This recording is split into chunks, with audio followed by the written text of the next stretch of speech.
मजबूत शुरुआत के बाद हल्की फुल्की मुनाफा वसूली बाजार में, लेकिन बैंक निफ्टी वीकली एक्सपायरी के दिन है अच्छे खासे दबाव में।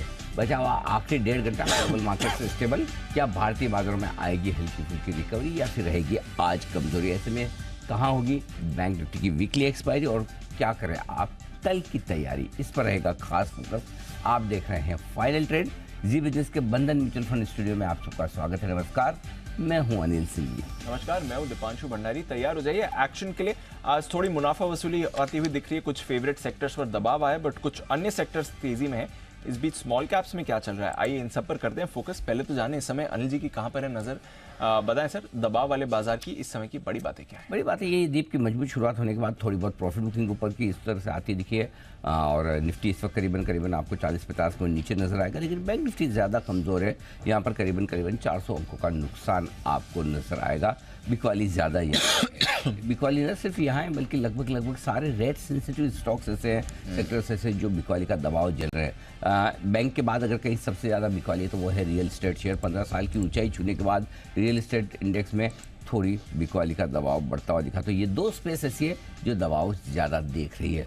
निफ्टी स्मॉल कैप इंडेक्स लगातार तीसरे दिन अच्छी खासी मुनाफा वसूली दिखा रहा है और वो भी दमदार वाली है, ऐसे नहीं छोटी मोटी नहीं, बढ़िया वाली profit booking small cap index में आती दिख रही है। इसके विपरीत मिड कैप इंडेक्स अब भी एकदम फ्लैट है, वहाँ पर कहीं कोई खास दिक्कत वाली बात नहीं है। और आप देख ही सकते हैं जो कुछ भी दबाव है वो भारतीय बाजारों का ज़्यादा है। डाउ फ्यूचर अब भी 50 पॉइंट ऊपर है।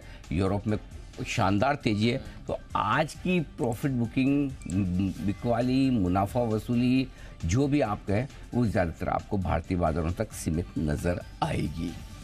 बिल्कुल। तो आज हमारे बाजार में गिरावट आ रही है। निफ्टी फिर भी ठीक है, बैंक ज़्यादा गिरे हुए हैं, मिड कैप्स फिर भी ठीक है सर, स्मॉल कैप्स में बड़ी गिरावट आ रही है। कैसे समझना चाहिए इस एक्शन को? रोटेशन किस तरह से देखें या फिर कुछ और फैक्टर्स हैं जिसकी वजह से ऐसे भी? बार एक ही चीज़ कर रहा हूँ दीप की, इस बाजार की रफ्तार बहुत बढ़िया, हर एक लेवल पर आपको खरीदने और बेचने का मौका दे रहा है। अगर आप सही लेवल पर एंट्री कर रहे हैं तो भी आपको मौका मिल रहा है। सही लेवल पर प्रॉफिट बुकिंग करके आप वापस इंतजार कर रहे हैं तब भी बाजार आपको मौका दे रहा है। 19,700 का आज का लो बनाया है निफ्टी ने, एग्जैक्टली आपके अच्छे सपोर्ट लेवल के आसपास पहुंचा है। 19,625, 19,700 बहुत मजबूत सपोर्ट है और बचे हुए 1.5 घंटे में अगर इस रेंज में आपको निफ्टी वापस से मिलता है, यानी कि यहाँ से 40 पॉइंट नीचे से आपका खरीदारी का रेंज शुरू हो जाता है। वैसे हमने कहा था कि पहली एंट्री आपकी 19,750 के आसपास होनी चाहिए। 675, 700 आए तो और एंट्री कीजिए। सो लगभग उसी रेंज पर आज मार्केट ने सपोर्ट लिया निफ्टी पर। तो निफ्टी पर तो कहीं कोई समस्या अभी भी मुझे नज़र नहीं आती थी। और अगर आज आखिरी 1 घंटे में आपको 19,675, 19,700 मिलता है तो वहाँ खरीदना बनता है। ऊपर की तरफ 19,800, 825 की वो रेंज है जहाँ पर आपको प्रॉफिट बुकिंग आती दिखेगी और वहाँ पर पहुँचने पर आपको थैंक यू, धन्यवाद, प्रॉफिट बना, वापस नीचे का इंतजार करेंगे। ये स्ट्रेटजी आपकी क्लियर है। अब आइए बैंक निफ्टी वीकली एक्सपायरी के दिन बैंक निफ्टी पर दबाव ये तब से है बैंक निफ्टी पर जब से आरबीआई की तरफ से रिस्क वेटेज बढ़ाने की खबरें आई। उस दिन 500, 550 पॉइंट बैंक निफ्टी लुढ़का था, आज 400 पॉइंट फिर से कमज़ोर है। यानी कि कहीं न कहीं बैंक्स के शेयर अपनी कमाई में होने वाली कमी को एडजस्ट कर रहे हैं। 2-2, 3-3% सबकी थोड़ी मार्जिन वगैरह में इशू आएगा, सबके ईपीएस में, एनआईएम्स में इशू जो आएंगे वो एडजस्ट होते हुए दिख रहे हैं। तो बैंक निफ्टी अपने वैल्यूएशन को एडजस्ट कर रहा है, ये साफ दिख रहा है और इसीलिए दबाव में ज़्यादा है। उसके ऊपर वीकली एक्सपायरी, हालांकि एक इंटरेस्टिंग बात दीप ये भी है कि ऐसा नहीं कि बैंक निफ्टी बहुत ज़्यादा ओवरबोट हो, पोजिशन ज़्यादा हो, लेकिन जो है वो है। यस, तो आई थिंक अब उस हिसाब से थोड़ा सा प्रेशर बनता हुआ दिख रहा है। जहाँ तक बैंक निफ्टी के लेवल का सवाल है दीप, 43,000 आप 325 के आसपास है, 43,275 के आसपास आपका अच्छा से 225-275 की रेंज में सपोर्ट है। लगभग आप वहीं पर आज 230 का लो बना है। अगर वो लेवल टूटता है तो फिर आपके लिए बैंक निफ्टी के लिए आखिरी लेवल जहां पर आपको पक्की खरीदारी करनी है, अगर आज बैंक निफ्टी पहुंचता है वो 43,050 से 43,150 है। इस रेंज में अगर बैंक निफ्टी आता है तो 100% आपको खरीदारी करनी है। ओके, 43,050, 43,150 वहाँ पर आप खरीदारी कीजिए 43,000 के स्टॉप लॉस के साथ। निफ्टी में 19,625, 19,700 की रेंज में खरीदारी कीजिए 19,600 के स्टॉप लॉस के साथ। स्टॉप लॉस बहुत छोटा दे रहा हूँ ताकि आपको अगर रिकवरी में एक मौका मिले। और रिकवरी मिल सकती है, क्यों मिल सकती है, इसकी 2 वजह है। एक वजह तो ये कि ग्लोबल कहीं कोई कमजोरी नहीं है, यूरोप फर्स्ट क्लास से चकाचक एकदम बढ़िया मार्केट है।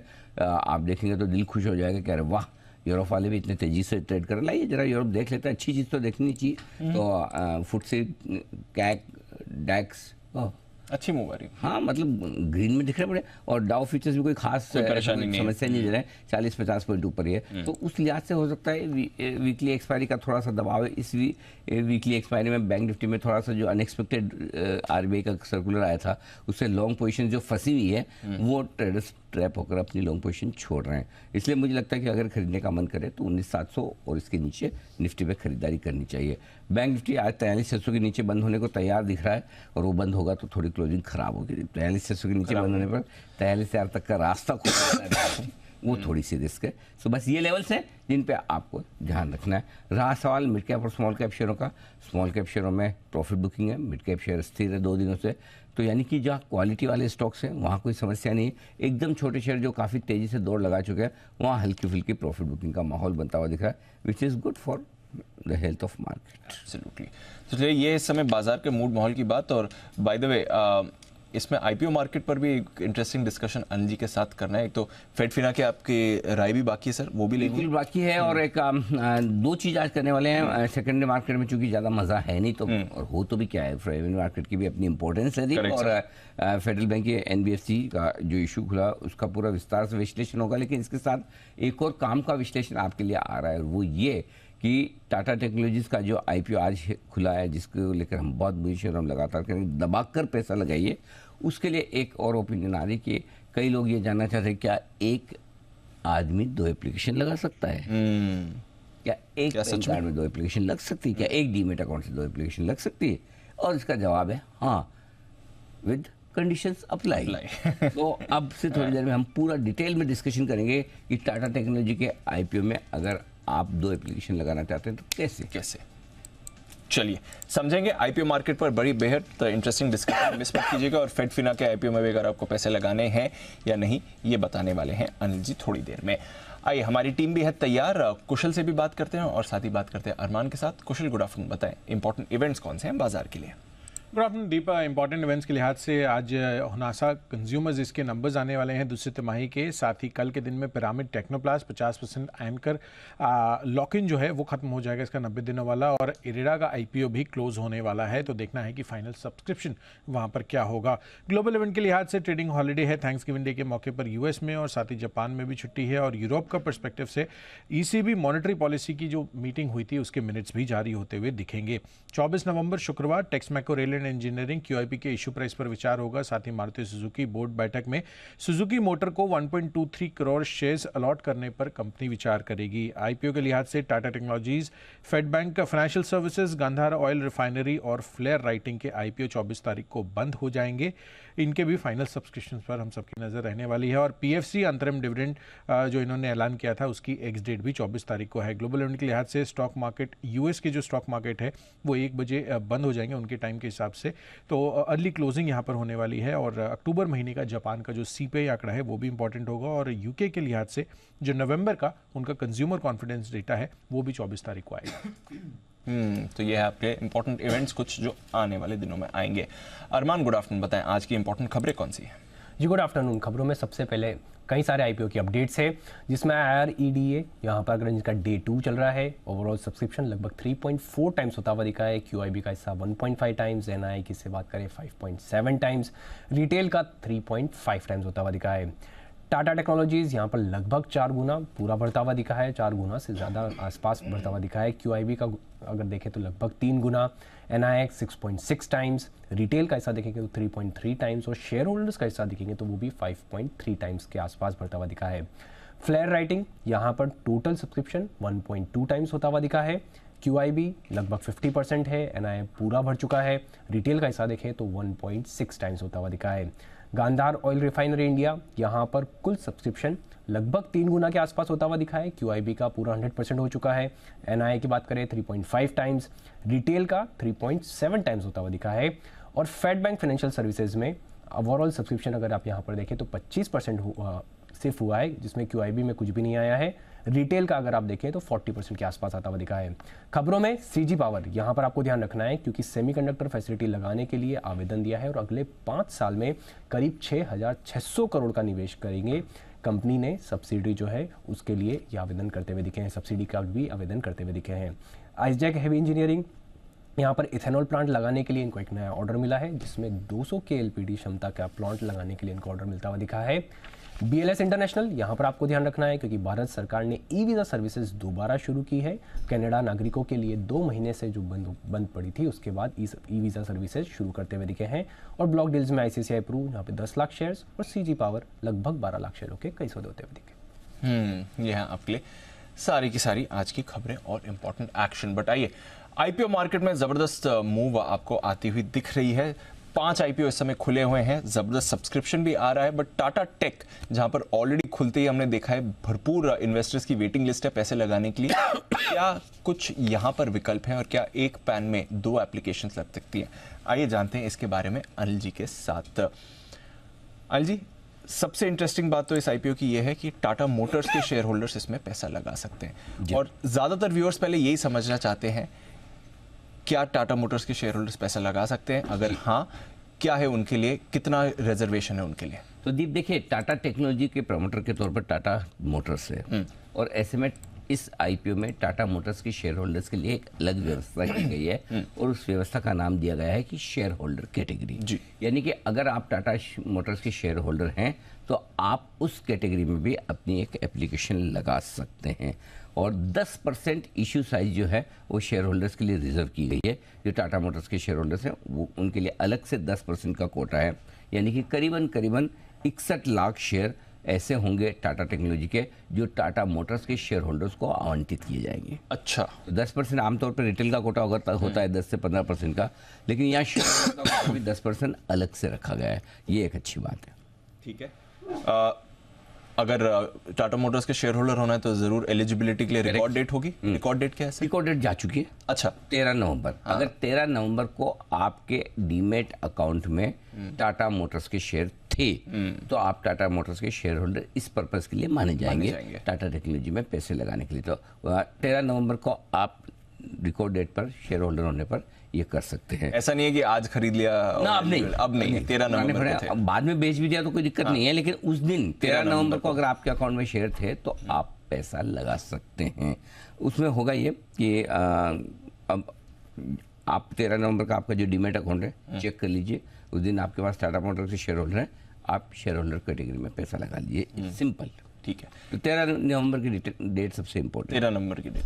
अच्छा, इसमें एक और चीज बनती है, क्योंकि टाटा मोटर्स के साथ साथ टाटा मोटर्स DVR का भी ट्रेड होता है। अगर सिर्फ टाटा मोटर्स DVR है आपके पास तो क्या आप अप्लाई कर सकते हैं? तो इसका जवाब है हाँ। अच्छा, दोनों, आप चाहे टाटा मोटर्स आपके पास शेयर हो या टाटा मोटर्स DVR हो, दोनों ही केस में आप टाटा मोटर्स के शेयर होल्डर माने जाएंगे। अच्छा। है तो टाटा मोटर्स का शेयर ही ना। करेक्ट। फर्क इतना है कि अगर आपके पास DVR तो आपको वोटिंग राइट नहीं होते, है ना, और टाटा मोटर्स के शेयर होल्डर ओरिजिनल है तो वोटिंग राइट होते हैं। लेकिन इस केस में बहुत क्लियर कट बताया गया है टाटा टेक्नोलॉजी के DRHP में कि आप चाहे टाटा मोटर के शेयर होल्डर हो, चाहे टाटा मोटर्स DVR के शेयर होल्डर हो, आप भी शेयर होल्डर कैटेगरी में अप्लाई कर सकते हैं जी। तो ये सबसे बड़ी टेंशन लोगों की गई। अब आते हैं इंटरेस्टिंग बात पर। ये जो आप कह रहे हैं कि एक पैन पर 2 एप्लीकेशन हो सकती हैं, बाकी IPOs पे तो नहीं होता, इसमें कैसे होगा? बिल्कुल हो सकती है, क्यों नहीं हो सकती? हो सकती है। वो इसलिए हो सकती है कि इस IPO में विशेष व्यवस्था है कि आप 2 कैटेगरी में एक साथ अप्लाई कर सकते हैं। आमतौर पर आपने रिटेल में कर दिया तो HNI नहीं कर सकते, आप QIB में है तो किसी दूसरी कैटेगरी में नहीं करेंगे, ये सारा होता है ना। लेकिन यहाँ पर एक विशेष व्यवस्था ये है कि शेयर होल्डर कैटेगरी में भी आप अप्लाई कर सकते हैं। फॉर एग्जांपल टाटा मोटर्स का शेयर रखते हैं 13 नवंबर को, आप चाहें तो शेयर होल्डर कैटेगरी में भी अप्लाई कर दें। उसी के साथ साथ आप चाहें तो दूसरी किसी कैटेगरी में भी, जो कि रिटेल या फिर आपकी HNI कैटेगरी हो सकती है, उसमें भी एप्लीकेशन लगा सकते हैं। नहीं तो एक पैन कार्ड पे अगर 2 एप्लीकेशन लगे तो एक दोनों ही रिजेक्ट हो जाती है। लेकिन इस केस में आपके ये सुविधा है। डीमेट अकाउंट आपका सेम भी हो सकता है, कोई दिक्कत नहीं। डीमेट अकाउंट आपका डिफरेंट भी हो सकता है, कोई दिक्कत नहीं। डीमेट अकाउंट तो बैंक अकाउंट की तरह है, आप 25 बैंक में खोल सकते हैं। लेकिन पैन कार्ड तो आपका एक ही होता है। इसलिए एप्लीकेशन आपकी एलिजिबल है कि नहीं है वो पैन कार्ड से जोड़ कर देखी जाती है, और इसलिए पैन कार्ड को डीमेट अकाउंट के साथ जोड़ा जाता है। सो पैन कार्ड आपका इंपॉर्टेंट होता है जब आप एप्लीकेशन लगाते हैं। तो एक पैन कार्ड में आप अगर टाटा मोटर्स के शेयर होल्डर हैं 13 नवंबर को, तो और साथ ही आप दूसरी कैटेगरी में जो आमतौर पर रिटेल मान सकते हैं, हमारे व्यूअर्स के लिए रिटेल ही मान लेते हैं। रिटेल आप दोनों में एप्लीकेशन कर सकते हैं। तो रिटेल में भी आप एप्लीकेशन Yes. करते हैं, शेयर होल्डर में भी कर सकते हैं, Yes. सेम पैन कार्ड से अगर आप Yes, कर रहे हैं। yes. ठीक है, ये बड़ी बात हो गई। कितना निवेश कर सकते हैं? आपकी मर्जी हो उतना वैसे लेकिन लिमिट है। देखिए मिनिमम तो आप 1 लॉट करेंगे जी।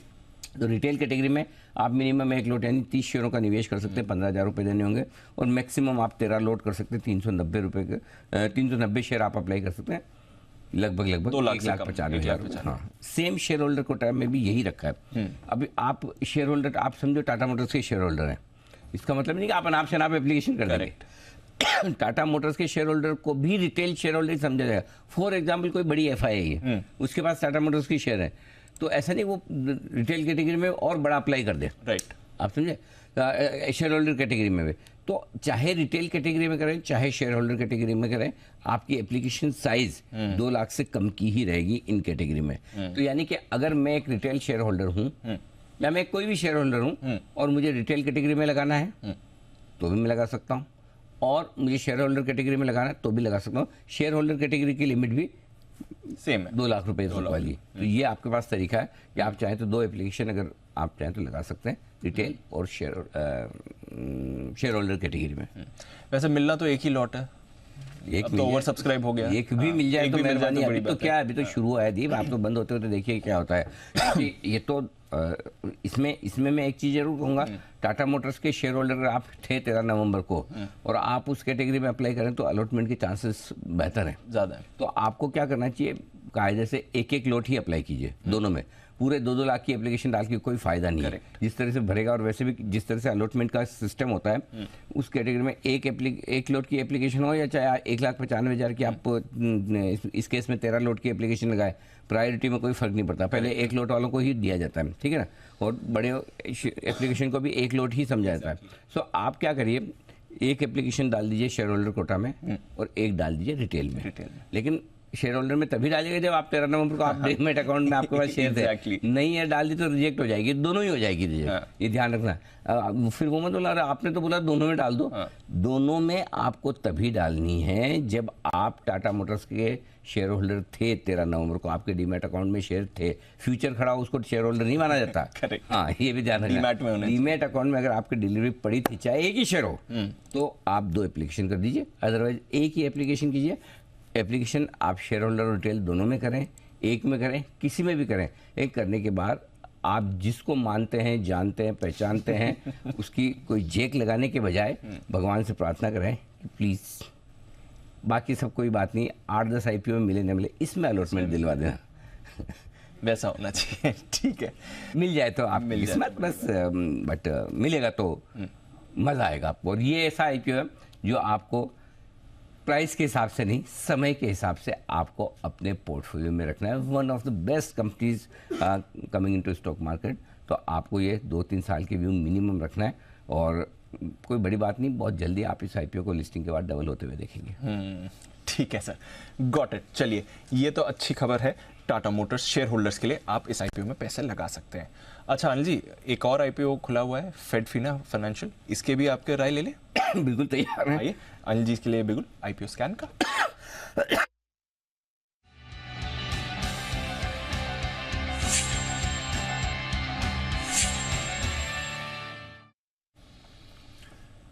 बताएं सर, क्या करना है इस IPO में? फेड बैंक फाइनेंशियल सर्विसेज, जिसको प्यार से लोग फेडफिना कहते हैं, इस IPO में पैसा लगाने की राह है, लेकिन लॉन्ग टर्म के लिए 2 से 3 साल के व्यू से आप इस IPO में पैसा लगा सकते हैं। क्यों लगा सकते हो मैं आपको बताऊं।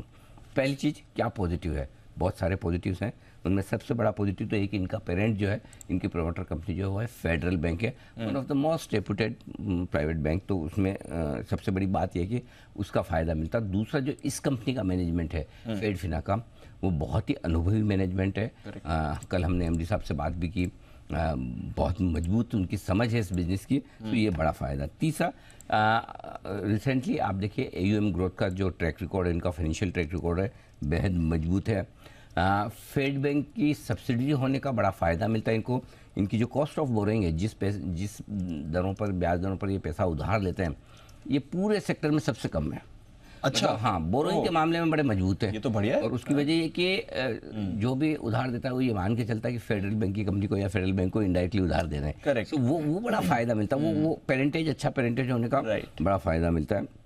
और डीप इस पेरेंटेज के बारे में एक चीज़ और कहना चाहता हूँ, ज़्यादातर एनबीएफसी जो मजबूत हुई है वो किसी न किसी पेरेंटेज की मजबूत बनी है। For example Bajaj finance, Bajaj group की निकली थी, for L&T finance, Aditya Birla capital, Sundaram finance, example है। Exactly. जिस किसी फाइनेंस कंपनी के पीछे एक बड़ा ग्रुप है और उस ग्रुप की बड़ी स्ट्रॉन्ग पेरेंटेज है, M&M फाइनेंस, है ना, तो उसको एनबीएफसी के सक्सेसफुल होने के और लंबे समय तक मार्केट में टिके रहने के चांस होगा, क्योंकि ग्रुप लेवल की जो रेटिंग का फायदा मिलता है वो उस एनबीएफसी को मिलता है। ग्रुप लेवल की फंड रेजिंग का, बैलेंस शीट मजबूत होने का, अच्छे प्रोमोटर बैकग्राउंड होने का फायदा उस सब एनबीएफसी को मिलता है। ये फायदा आपको फेडफिना में भी मिलेगा। तो इसलिए यहाँ पर एक ये पॉजिटिव है। आखिरी पॉजिटिव, वैल्यूएशंस ठीक रखें, रीजनेबल है। कुछ पैरामीटर्स पे हो सकता है थोड़ा आपको कम ज़्यादा दिखे, लेकिन ओवरऑल वैल्यूएशंस ठीक है। नेगेटिव साइड पे एक ये थोड़े से नेट इंटरेस्ट मार्जिन इनके कम है और रिटर्न ऑन एसेट्स कंपैरेटिवली जो दूसरे लिस्टेड पेयर के मुकाबले में कम है।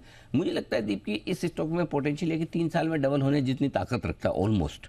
मतलब 3 साल में इनकी बैलेंस शीट और ये सारे जो नंबर्स हैं AUM वगैरह, ये डबल होने की संभावना है। सो स्टॉक भी उस हिसाब से आपका डबल हो सकता है। तो अगर आप समझो कि ये सोचो कि 3 साल के लिए मैं फेडरल बैंक में FD करूँ, तो एक विकल्प ये भी हो सकता है कि 3 साल के लिए मैं फेडफिना का शेयर लूँ, तो 3 साल में वो भी डबल हो सकता है। FD तो 7-8 साल में डबल होगी। एग्जैक्टली। तो 3 साल में बिजनेस डबल होने की संभावना दिखती है, डबल के आसपास। उस लिहाज से आप 2-3 साल का व्यू रखकर लॉन्ग टर्म के लिए यहाँ पर अप्लाई कर सकते हैं। Got it. तो लॉन्ग टर्म के लिए अप्लाई करिए फेडफिना या फेडरल बैंक फाइनेंशियल सर्विसेज। ये अनिल जी की राय आ गई। तो सारे आईपीओ आपके लिए कवर हो चुके हैं और टाटा टेक से भी जुड़े जितने भी आपके सवाल थे उस पर भी आपको क्लैरिटी मिल चुकी है। चलिए बाजार पर भी एक नज़र डाल देते हैं। इस समय सुस्ती वाला एक्शन बना हुआ है, स्टॉक्स में भी आपको रोटेशन दिख रहा है। हमारे सारे मेहमान भी हैं हमारे साथ तैयार, राकेश जी हैं, कुणाल जी हैं, सुमित जी, जय ठक्कर साहब, Himanshu ji and of course Ashu sir भी इस समय हमारे साथ शो पर जुड़ रहे हैं। बैंक्स पर ज़्यादा प्रेशर आया हुआ है। आज इंडसइंड बैंक थोड़ा कमज़ोर भी लग रहा है। एक बार इंडसइंड बैंक के चार्ट से शुरुआत करते हैं। जय, गुड आफ्टरनून। बैंक निफ्टी कमज़ोर भी है, एक बार इंडसइंड बैंक का चार्ट देखें जरा, बताएं क्या चल रहा है इसमें।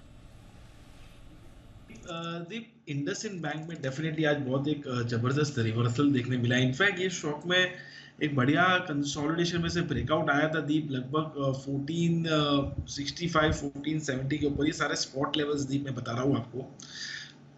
अच्छा मूव 1500 1550 तक आया, बट वहां से ही रिवर्सल एक आ चुका है। So I think now on IndusInd bank the support is immediately at 1450, 1450 के आसपास एक सपोर्ट है, वहाँ पे रिव्यू करना चाहिए। अगर वो होल्ड आउट करके रिवर्स होता है तो डेफिनेटली लीजिए। फीलिंग टू होल्ड 1450 थी, तो फर्दर आपको उस बिक वाली 1350 तक दिखने मिलेगी। इंडसइंड बैंक पर आइए, पहला बिगुल क्लोजिंग शो का सुमित जी के लिए। सुमित का सुपरहिट।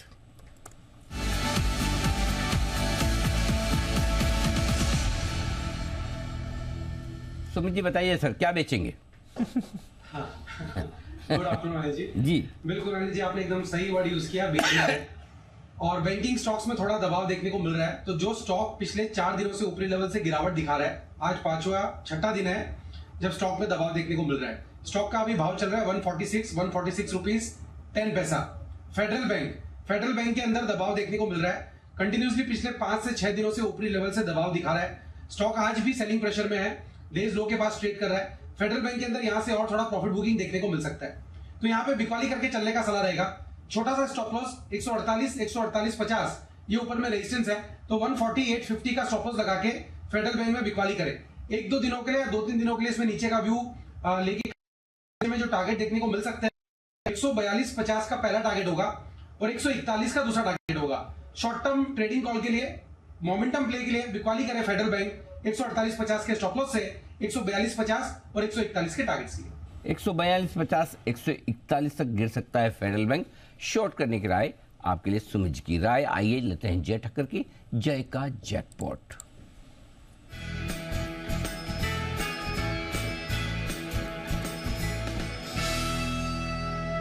जय जी बताइए जी। अरे जी, मार्केट अगर हम देखें निफ्टी तो एक साइडवेज कंसोलिडेटिंग रेंज में है।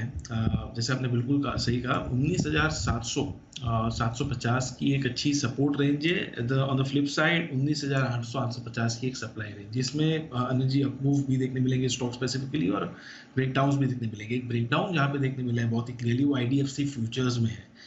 115.55 115.60 के आसपास IDFC फ्यूचर्स ट्रेड कर रहा है। इसे बेचने की सलाह है जी। इसमें क्लियरली एक राइजिंग चैनल का ब्रेकडाउन देखने मिला है, लो टॉप स्लो बॉटम देखने मिला है, क्लियरली सेल क्रॉसओवर देखने मिला है इंडिकेटर्स में, और शॉर्ट बिल्डअप भी होते हुए देखने मिला। तो मुझे ऐसा लग रहा है कि IDFC फ्यूचर्स बेचे। यहाँ पे स्टॉप लॉस लगाइए आप 117 का, सो ₹1.5 का रिस्क है, which is around 1.2%। Target energy जो नीचे निकल कर आ रहे हैं, ₹112.50 का पहला टारगेट रहेगा, एंड 111 का दूसरा टारगेट रहेगा। सो IDFC फ्यूचर्स पर बिकवाली की सलाह। तो 12 111 ये है टारगेट जिसके लिए करनी है आपको बिकवाली। IDFC लिमिटेड के फ्यूचर्स में बैंक्स NBFC यही दिख रहे हैं कमज़ोर, और यहाँ बिकवाली करने की राय आपके लिए आती हुई 117 ये आपका स्टॉप लॉस होना चाहिए। आइए आशु सर भी हमारे साथ तैयार है, एक बार जरा बाजार पर उनका भी व्यू, और साथ ही अगर उन्हें लगता है कोई स्ट्रेटजी इंडेक्स में स्प्रेड वगैरह बताएं sir. Good afternoon. Anil ji, bank Nifty के चलते बहुत गिरावट आ गई निफ्टी में। तो अनिल जी, कल की एक्सपायरी के लिए इमीडिएटली 19,750 की एक कॉल लेनी चाहिए और 850 की 2 कॉल बेचनी चाहिए। ये एक बुल स्प्रेड अनिल जी, मुझे लगता है कि बहुत अच्छी करेक्शन है, बहुत अच्छा मतलब नीचे के लेवल मिल रहे हैं। ग्लोबल मार्केट्स आपने बोला बिल्कुल ठीक है, डाउ नैस्डैक भी बिल्कुल ठीक है, और हमारे यहाँ भी अनिल जी जो करेक्शन मतलब निफ्टी की वजह से होनी थी हो गई। कल नया दिन, नई एक्सपायरी। तो अनिल जी 19,750 की कॉल जो कि 53 54 55 रुपए में मिल रही है, लेनी चाहिए। 850 की 2 बेचनी चाहिए। ये स्प्रेड बनेगा 20 या 21 रुपए में अनिल जी। 20-21 का मतलब अनिल जी 750 प्लस 20 770। सेफ कहां तक हो? 950 तक। अनिल जी आज की अगर मारामारी बैंक निफ्टी एक्सपायरी के बाद कल 50 पॉइंट बैंक निफ्टी ऊपर खुल गई तो इसमें जैकपॉट लग जाएगा, और 20 रुपए अनिल जी कहीं नहीं जा रहे हैं। तो मेरा मानना है कि अनिल जी यहाँ से रिवर्सल आएगा, लेकिन रिवर्सल मैं स्ट्रैटेजी के साथ प्ले करूंगा। गलत बिल्कुल जा सकते हैं, गलत जाने पे पैसे नहीं जाने चाहिए। हम गलत चले जाए कोई बात नहीं है, राइट आने पे पैसे जाने चाहिए, गलत जाने पे पैसे नहीं जाने चाहिए। तो अनिल जी 20-21 रुपए में स्प्रेड बनेगा। 750 की एक कॉल लेनी है, 850 की 2 कॉल बेचनी है। आप अच्छे टाइम पर आ गए अनिल जी, जल्दी आ गए, क्योंकि मार्केट नीचे है, भाव अच्छे हैं। हो सकता है अगले आधे घंटे में भी रिकवरी आ जाए, कह नहीं सकते। तो अनिल जी मुझे लगता है कि स्ट्रैटेजी कल के लिए रखनी चाहिए। और एक अनिल जी और स्टॉक में भी कॉल है, वो आप जब कहेंगे शेयर कर लूंगा, बट ये इंपॉर्टेंट था। सर मुझे लगा ही आपको देख के कि मुझे आपके पास जल्दी से आ जाना चाहिए। देखो ये जो भावना है ना, कनेक्शन एकदम दिल से दिल का, उससे समझ में आ जाता है कि जल्दी से पहुंच जाएं कुछ ना कुछ बढ़िया होने की तैयारी में। और मैं आपके साथ हूँ, और पूरी संभावना आशु सर ये है कि बंद होने के पहले एक बार 19,800 आपको आज नजर आ जाए, रिकवरी दिख जाए, इस बात की संभावना, इसमें मैं आपके साथ हूँ। और क्यों हूँ वो थोड़ी देर में मैं सेठी साहब के बाद बताऊंगे डेटा में, तब मैं बताऊंगा क्यों मैं क्यों आशु सर के साथ हूँ एक रिकवरी के लिए। हाँ बिल्कुल। तब तक आइए सचिन जी के लिए एक बिल्कुल BTS डबल वाला।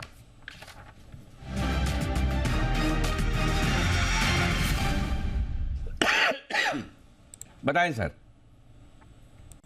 Good afternoon Anil ji, good afternoon Deepanshu. Anil ji, यहाँ पर आईटी में अभी भी स्ट्रेंथ है, वहाँ पर इन्फोसिस ने अच्छी स्टेबल मूव बनाए रखी है। 1440 के आसपास का सपोर्ट इसने वापस आज एक बार रिविजिट किया था, एंड वहाँ से जो रिकवरी हो रही है, मुझे लग रहा है वो रिकवरी अभी 1-2 दिनों के लिए कंटिन्यूड ही रहनी चाहिए।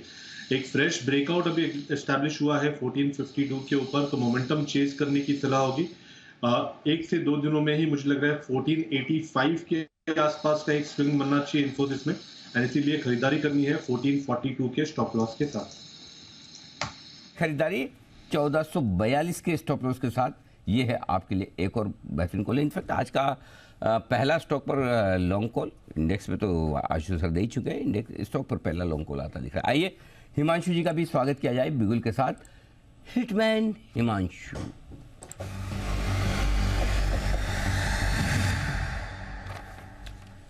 फरमाएं sir. Good afternoon to you Anil ji, good afternoon everyone. Anil ji, Sachin ji ने बाजी मार ली, स्टॉक इन्फोसिस ही था जिसमें खरीदारी करके चलने की सलाह है। पूरे तमाम जो करेक्शन देखने को मिली उस पूरी डिक्लाइन में इन्फोसिस में एक अच्छी स्ट्रेंथ थी, अपनी ग्राउंड्स को ना केवल होल्ड किया, और जैसे ही बाजार स्टेबलाइज हुआ यहाँ पर एक रिकवरी हुई, तो यहाँ पर एक ऑप्शन के जरिए ट्रेड लिया जा सकता है। 1450 के स्ट्राइक का कॉल ऑप्शन जो कि 15 रुपए के आसपास ट्रेड कर रहा है। मुझे लगता है इसमें खरीदारी करके चला जा सकता है। 1 से 2 दिन के नजरिए के साथ 22 रुपए और 27 रुपए तक के टारगेट्स इसमें आते हुए नजर आ सकते हैं। और स्टॉप लॉस के तौर पर 11 रुपए का स्टॉप लॉस लगाकर इन्फोसिस की 1450 की स्ट्राइक की कॉल ऑप्शन में खरीदारी करके चलने की सलाह। ओके, इन्फोसिस है वो स्टॉक जहां पर खरीदारी की राय अभी अभी सचिन जी की तरफ से आई है और अभी अभी हिमांशु जी भी पीछे पीछे तैयार, लेकिन उनके आगे बढ़ चुके हैं कुणाल जी और राकेश जी चार्ट कॉर्नर के बिगुल के साथ।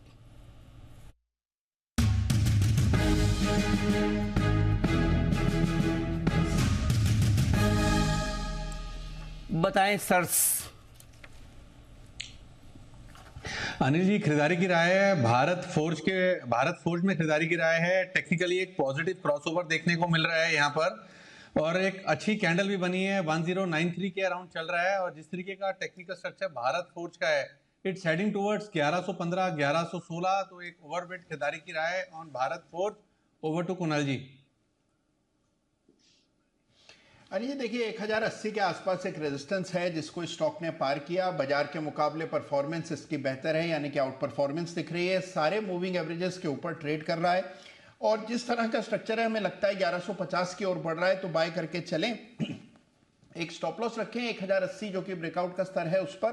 पहला टारगेट होगा 1120 रुपए का, इवेंचुअल टारगेट 1145 रुपए का। 1120 1145 दो टारगेट जिसके लिए करें खरीदारी आप भारत फोर्ज में। कल ही हमने लगभग इसी वक्त एक एक्सक्लूसिव स्टोरी की थी कि किस तरह से 1200-1300 करोड़ के ऑर्डर मिलने की तैयारी भारत फोर्ज को, और आप देखिए कमजोर बाजार में स्टॉक में जबरदस्त एक्शन बनता हुआ दिख रहा है। वाह वाह वाह, क्या बात है।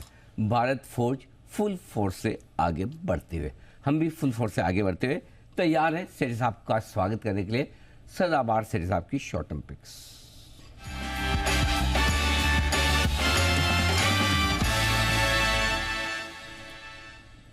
बताएं सेठी साहब, क्या है इरादा? Good afternoon Anil ji, good afternoon Deepanshu. Anil ji, आज एक ही स्टॉक है जिसमें खरीदारी करने की चल है। बस?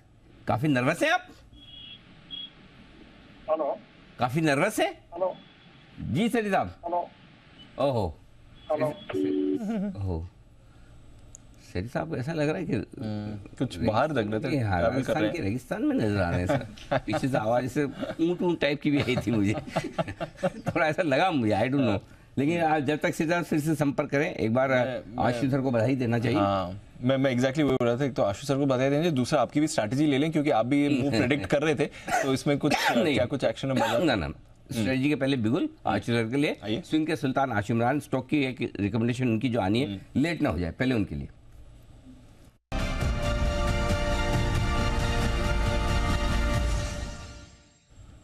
बताएं सर। लो सर, 19,800 आ गया आज तो बधाई सच में आपको, मतलब ये वो जो हाँ जी अनिल जी, मैं कह रहा हूँ आज तो बधाई बिल्कुल आपको, जो आप जिस टाइम पर आए अनिल जी, और बाई चांस कोई और कॉल नहीं थी, क्योंकि मैं अपने सारे क्लाइंट से यही बोल रहा था कि अब यहाँ से बहुत अच्छी रिवर्सल बन सकती है। और अनिल जी मतलब सारे व्यूअर्स को टाइम नहीं मिल गया। और अनिल जी 3, 4, 5 मिनट के अंदर आप वो देखो, वो जो 55 रुपए वाली कॉल है वो 90 रुपए हो गई और किस तरह का रिवर्सल आया है। अनिल जी मतलब उस जितनी एक्साइटमेंट मुझे इंडेक्स में थी वो स्टॉक में ऐसा कुछ मारामारी नहीं है। स्टॉक है अनिल जी एक, मुझे लगता है कि लो पे लो तोड़ रहा है। और अनिल जी बैंकिंग भी खराब हो रहा है, और वो बैंकिंग से अनिल जी बैंकिंग खराब नहीं भी होता, वो कुछ अलग से ही खराब हो रहा है। वो अनिल जी बंधन बैंक, तो अनिल जी एक्सपायरी तक के लिए बंधन बैंक की 215 की पुट लेनी है और 205 की एक पुट बेचनी है, 1:1। ये अनिल जी मतलब एज गुड एज फ्यूचर बेचने की कॉस्टिंग बन जाएगी इसकी। मुझे लगता है कि बंधन बैंक में अनिल जी और गिरावट आ सकती है। तो बंधन बैंक का अनिल जी पुट स्प्रेड, अनिल जी अब मैं आपको ध्यान होगा, मैं हर महीने लास्ट के 7-8 दिन में चाहे बुल स्प्रेड और बी स्प्रेड ऐसे देते हैं जिसमें पैसे कम लगे, क्योंकि प्रीमियम बहुत कम रह जाते हैं और उस डायरेक्शन में अगर काम हो गया तो पैसे बहुत अच्छे बन सकते हैं। तो अनिल जी बंधन बैंक जिस तरह से मतलब पिछले दिनों के सारे वो जो 230, 35, 25, 220 की भी एक स्ट्रॉन्ग रेजिस्टेंस होती थी, मार्केट बढ़ी भी, लेकिन वो थोड़ा सा बढ़ के अनिल जी फिजल आउट हो गया सारा, नीचे की तरफ चलना शुरू हो गया है। तो बंधन बैंक में अनिल जी पुट स्प्रेड बना के एक्सपायरी तक के लिए रखना चाहिए। तो लेना है एक पुट खरीदना है 215 का, और 205 का भी एक ही बेचना है ना सर, एक 1:1। बिल्कुल अनिल जी एक ही बेचना है जी, बिल्कुल एक बेचना है। परफेक्ट, आइए बढ़ते आगे। और अब वक्त है आपके लिए सेठी साहब से मुलाकात करने का। सेठी साहब, क्या आप हमें सुन पा रहे हैं? हाँ बिल्कुल अनिल जी, आपकी आवाज आ रही है। क्या हमें देख पा रहे हैं? नहीं, देख नहीं पा रहे हैं। ओके ओके, मुझे लगता है इसका मतलब आप ऑफिस में नहीं, बाहर है। कोई बात नहीं, तभी से शायद संपर्क ऐसा लगा कि कहीं राजस्थान में पीछे से ऊँट की आवाज आई थी, सही है सर? बिल्कुल अनिल जी, आप तो अंतर्यामी हो गया। अच्छा सच में सर बोल रहे खुद, मुझे तो ऐसा लगा पीछे से ऐसा आवाज है। जी सर बताएं, आज एक ही पिक है? चलो आप राजस्थान में, तो चलो ठीक है, चलेगा सर, एक ही दे दीजिए, कोई बात नहीं, बताएं सर। हाँ नहीं बिल्कुल, क्या अनिल जी फ्लाइट डिले हो गई, जस्ट 5-10 मिनट पहले लैंड हुआ हूँ, तो उसके हिसाब से फिर एक ही कॉल दे रहा हूँ अनिल जी, बाजार को ट्रैक नहीं कर पा रहा था। जी जी अनिल जी, आज का जो मेरा स्टॉक है जिसमें खरीदारी करने की सलाह है, स्टॉक का नाम है यथार्थ हॉस्पिटल, जो अभी 397 के लेवल्स पे है। ये कंपनी 4 हॉस्पिटल्स ऑपरेट करती है, एक नोएडा में, एक ग्रेटर नोएडा, फिर नोएडा एक्सटेंशन और एक झांसी में, और हर तरह की हेल्थ केयर सर्विसेज प्रोवाइड करती है। एक जबरदस्त कंपनी है, और हाल ही में इसका इशू आया था, 7 अगस्त को लिस्टिंग हुई, 300 के प्राइस पे इशू आया और 37 गुना ओवर सब्सक्राइब हुआ था इशू। और सितंबर तिमाही बहुत ही दमदार थी, 27 करोड़ का पैट रिपोर्ट किया, जो जून क्वार्टर में 19 करोड़ का पैट था, मतलब क्वार्टर ऑन क्वार्टर 50% की ग्रोथ दर्ज करी। इस तरह की कंपनियां एफआईज भी अराउंड 14.5% स्टेक ओन करते हैं, जिस पर बीएनपी पारिबा है, मैक्स लाइफ है, कोटक, लूटस भी है। इसमें मुझे लगता है स्टॉक को करंट लेवल्स पे खरीदना चाहिए। मेरा इसमें शॉर्ट टर्म टारगेट है 420 रुपए का, स्टॉप लॉस रखना 390 रुपए। स्टॉप लॉस के साथ यथार्थ हॉस्पिटल में की जाए खरीदारी, ये राय सेठी साहब की तरफ से। सेठी साहब धन्यवाद, आप बिजी होते हुए भी और यात्रा करते हुए भी यथार्थ को रिकमेंड कर रहे हैं। एक ही सही, कोई बात नहीं, लेकिन आपने किया, मेहनत की, उसके लिए आपके एफर्ट्स का अप्रिसिएशन। आइए नितिन जी हमारे साथ तैयार है, निफ्टी के निशानेबाज नितिन मुरारका।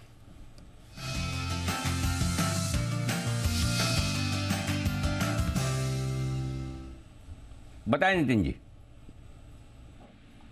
जी अनिल जी, यहाँ पे हम 19,800 की कॉल ऑप्शन लेंगे, जो आपको 54 में मिल रही है। 19,800 की कॉल ऑप्शन 54 में मिल रही है, और इसका स्टॉप लॉस बनेगा 30 रुपए का, और टारगेट होंगे करीब 85 से 90 रुपीज के।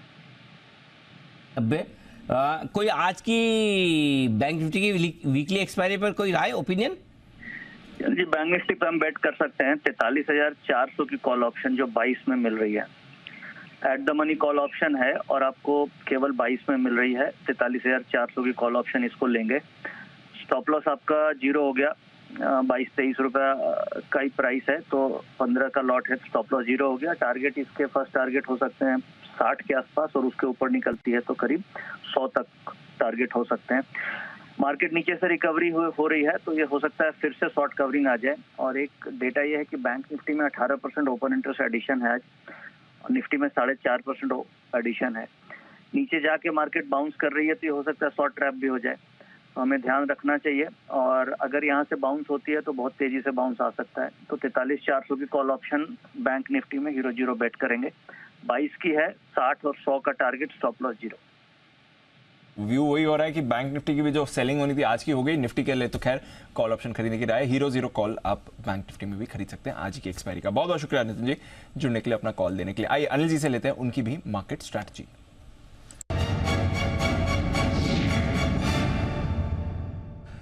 अनिल, जैसा शो की शुरुआत में लग रहा था, मूड माहौल बाजार का अच्छा हो गया है। 19,800 पर निफ्टी आ गया है, बैंक निफ्टी नीचे से रिकवर कर रहा है। डाउ फ्यूचर्स 50 अंक ऊपर है, नाज़डैक फ्यूचर्स फ्लैट है। एशिया में ठीक ठाक कारोबार था, यूरोप में अच्छा कारोबार हो रहा है सर। रुपया भी आपका 4 पैसे मजबूत है, कुछ परेशानी वैसे दिख नहीं रही है मार्केट में? मजबूत मार्केट है या कमजोर मार्केट? जी, मजबूत मार्केट में भी बाजार गिरता है, कमजोर में भी बढ़ता है, बराबर है। लेकिन एक तरीका है उस मार्केट को जज करने का कि कौन से मार्केट को आप मजबूत मार्केट मानेंगे। फॉर एग्जाम्पल 20,200 से 18,800 तक आने में आपको लगे से 30-35 ट्रेडिंग सेशन में, गिनने में अंदाज से बोल रहा हूँ, और बढ़ने में अगर आपको 15 सेशन ही लगे, 10 सेशन ही लगे तो? हाँ, फॉर एग्जाम्पल सही बात है। 19,825 अभी लंबे ट्रेंड से आज के ट्रेंड में 19,825 से 19,700 आप आए, ठीक है, आज का लो ही है। गिरने में कितना लगा? 4 घंटा। बढ़ने में कितना लगा? आधा घंटा। ये मजबूती वाला मार्केट होगा। अगर मार्केट मजबूत है तो जितना टाइम बढ़ने में गिरने में लगता है उसका 1/3 time, half time, 10% time, 15% time में बढ़ जाता है रिकवरी में। क्योंकि इसका मतलब क्या है, कमजोर तो होगा मार्केट, मजबूत मार्केट भी गिरता है, लेकिन इसका मतलब ये कि लेने वाले मौका ढूंढ रहे हैं और जैसे ही उनको पहला कॉन्फिडेंस आया कि ले लेना है और तुरंत कूद जाते हैं। ये आज के मार्केट की कहानी है निफ्टी की। कि देखिए पूरा घटने में उसने टाइम लगाया, आराम से घटा, धीरे धीरे धीरे धीरे सरकता गया, लेकिन बढ़ने में वापस एकदम मजबूती और डे हाई की तरफ बढ़ रहा है। तो ये मजबूती। अब आइए कुछ बहुत ही इंपॉर्टेंट लेवल्स पे मार्केट है जो डिस्कस करना जरूरी है। 19,800 पे आप ट्रेड कर रहे हैं। पहली चीज, फुल कॉन्फिडेंस रखिए, और इसलिए मैं कह भी रहा था कि 19,700 तो बहुत ही बढ़िया लेवल है जहाँ पे आपको खरीदना है। सुबह भी दीप हमने यही बात की, 19,675, 19,750 इस रेंज में 2 बार आपको लेना है, और वहाँ पे कुछ भी हो चिंता मत करना, लेना। डेटा बहुत क्रिस्टल क्लियर है, याद है कि डेटा इतने साफ डेटा दिखते नहीं जितने आज दिख रहे हैं, और उस रेंज में आएगा तो पक्का लेना है, वहाँ माहौल कैसा भी हो। वहाँ से आप देख लीजिए 100 पॉइंट की रिकवरी है अभी भी। मेरा ये मानना है क्लोजिंग 19,700 के नीचे नहीं होगी। आपको अगर अब तो सर दिख रहा है 100 पॉइंट का टाइम कम बचा है, लेकिन डेटा बता रहे हैं 1 करोड़ शेयर से ज़्यादा वहाँ पुट में ओपन इंटरेस्ट। लेकिन बचे हुए समय के लिए जो सबसे मोस्ट इंपॉर्टेंट लेवल है वो यही है जहाँ पर आप है 19,800। 2 करोड़ शेयर है कॉल्स में, हाईएस्ट ओपन इंटरेस्ट है। सो अब क्या करना है, 3 बजे के पहले पहले आपको 19,825, आज का जो हाई है कल का हाई है 19,829, यानी कि राउंड फिगर में 19,830, इसको पार करके आप टिक जाओ 3 बजे के पहले। 19,830, ठीक है। 19,875, 900 आज ही आप कर पाएंगे, आज ही कर लेंगे। क्यों? डाउ से सपोर्ट है, यूरोप से सपोर्ट है, FIs के कल के नंबर से सपोर्ट है। आज तक जो होगा देखा जाएगा कल सुबह, अभी तक तो सपोर्ट है। उस लिहाज से अगर 19,825, लेकिन पार करना मुश्किल है, क्योंकि जिस तरह की कॉल राइटिंग होके रखी है दीप, थोड़ा सा मुश्किल जरूर है। लेट्स सी, या तो ग्लोबल थोड़ा अच्छा हो जाए और डाउ फ्यूचर 100-125 ऊपर हो जाए, या फिर हमारे कोई फॉलो बाइंग आए, वो मुझे पता नहीं। तो लेकिन 19,825, 19,830 आखिरी बाधा है आज के बाजार के लिए। अगर वो पार कर लिया तो बहुत बढ़िया, नहीं तो इतनी रिकवरी भी कोई कम तो नहीं। कोशिश तो कर रहा है पार करने की, कोशिश कर रहा है, बिल्कुल कोशिश जारी है। कोशिश करने वालों की भी हार नहीं होती। ओके, तो ये है आपके लिए लेवल आज का निफ्टी। अब आइए बैंक निफ्टी। माफ कीजिएगा, बैंक निफ्टी का आज का लो है 43,230, और ये लो जल्दी से टूटेगा नहीं। क्यों नहीं टूटेगा? क्योंकि 43,200 पर 95 लाख शेयर खड़े हैं दीप पुट में, हाईएस्ट ओपन इंटरेस्ट है। जो पार करना है आपको, वो यही रेंज पार करना है जहां पर आप है 43,400 से 43,500। ये आखिरी बाधा है ऊपर की तरफ, जिसमें से पहली बाधा 43,400 के पार करने की कोशिश बैंक निफ्टी कर रहा है। मैं क्यों कह रहा हूँ कोशिश कर रहा है करने के बावजूद? वो इसलिए कि 1,58,00,000 शेयर आज की एक्सपायरी के हाईएस्ट ओपन इंटरेस्ट कॉल्स में खड़े हैं 43,400 पे, लेकिन इसके साथ साथ 43,500 में भी 1,53,00,000 शेयर हैं, यानी कि 100 पॉइंट की रेंज में आपके करीबन 3,10,20,00,000 शेयर आपके खड़े हैं। सो 43,500 पार करना मुश्किल है। तो 43,500 अगर आप 3 बजे के पहले पार करके टिक जाते हैं तो फिर बैंक निफ्टी भी कमाल दिखाएगा। फिर आपको जो 43,600 के नीचे की क्लोजिंग नहीं चाहिए, वो भी आज आपकी चाहत पूरी हो जाएगी, 43,600 तक पहुंच जाएगा क्लोजिंग होते होते। सो बैंक निफ्टी के डेटा शॉर्ट कवरिंग की ओर इशारा कर रहे हैं। निफ्टी की शॉर्ट कवरिंग काफ़ी हद तक हो चुकी है। बैंक निफ्टी की शॉर्ट कवरिंग कभी भी ट्रिगर हो सकती है, लेकिन उसके लिए 43,400, 43,500 की आखिरी बाधा है। निफ्टी के लिए 19,800, 19,830 की आखिरी बाधा है, जिसके आसपास है। तो ऊपर अगर आप आज सही लेवल पर एंटर कर पाए नीचे, तो थोड़ा प्रॉफिट बुक करके वापस इंतजार कर लें, और नहीं तो आप वेट एंड वॉच वाली सिचुएशन में रखिए। देखते हैं 3 बजे तक किस तरह का मूव बनता है। ठीक है, एक अटेम्प्ट आ सकता है इस रेजिस्टेंस के पास जाने का, क्रॉस करने का। आइए, कुछ बिगुल भी हैं तैयार कतार में। पहले सुमित जी के पास चलते हैं, सुमित का सुपर हिट।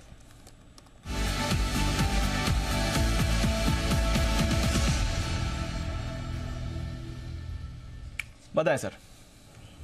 दीपांशु, एक बाय का स्टॉक अभी रडार पे है। स्टॉक का अभी भाव चल रहा है 438 रुपए 40 पैसे, 438 रुपए 60 पैसे। 438.40, 438.60 का अभी भाव है। स्टॉक का नाम है आईटीसी। आईटीसी के अंदर मोमेंटम अब तेजी का बन रहा है। आईटीसी पिछले 3-4 दिनों की गिरावट के बाद वापस से ऊपर का मूव रिज्यूम कर रहा है। कल का हाई जस्ट अभी ब्रेक कर रहा है। आईटीसी के अंदर यहां से एक बढ़िया मूव अब आज और आने वाले दिनों के अंदर यहां से देखने को मिलना चाहिए, तो यहां पे खरीदारी करके चलने का सलाह रहेगा। स्टॉक का जो नीचे में चार्ट्स के ऊपर सपोर्ट दिखाई दे रहा है 432, 433 के पास है, तो 433 का स्टॉप लॉस लगा के आईटीसी में यहाँ पे सीएमपी पे खरीदारी करें। ऊपर में जो टारगेट देखने को मिल सकते हैं, पहला टारगेट 446 रुपीज का, दूसरा टारगेट 450 रुपए का। ये दोनों टारगेट शॉर्ट टर्म के ट्रेडिंग के टारगेट है। पोजिशन टारगेट में आईटीसी और ऊपर के लेवल दिखाएगा। 433 का स्टॉप लॉस लगा के खरीदारी करें 446, 450 के टारगेट्स के। आईटीसी इस पर लगाने हैं ट्रेड, 450 के लेवल्स आ सकते हैं। चलते हैं सचिन जी के पास, बीटीएस डबल टी।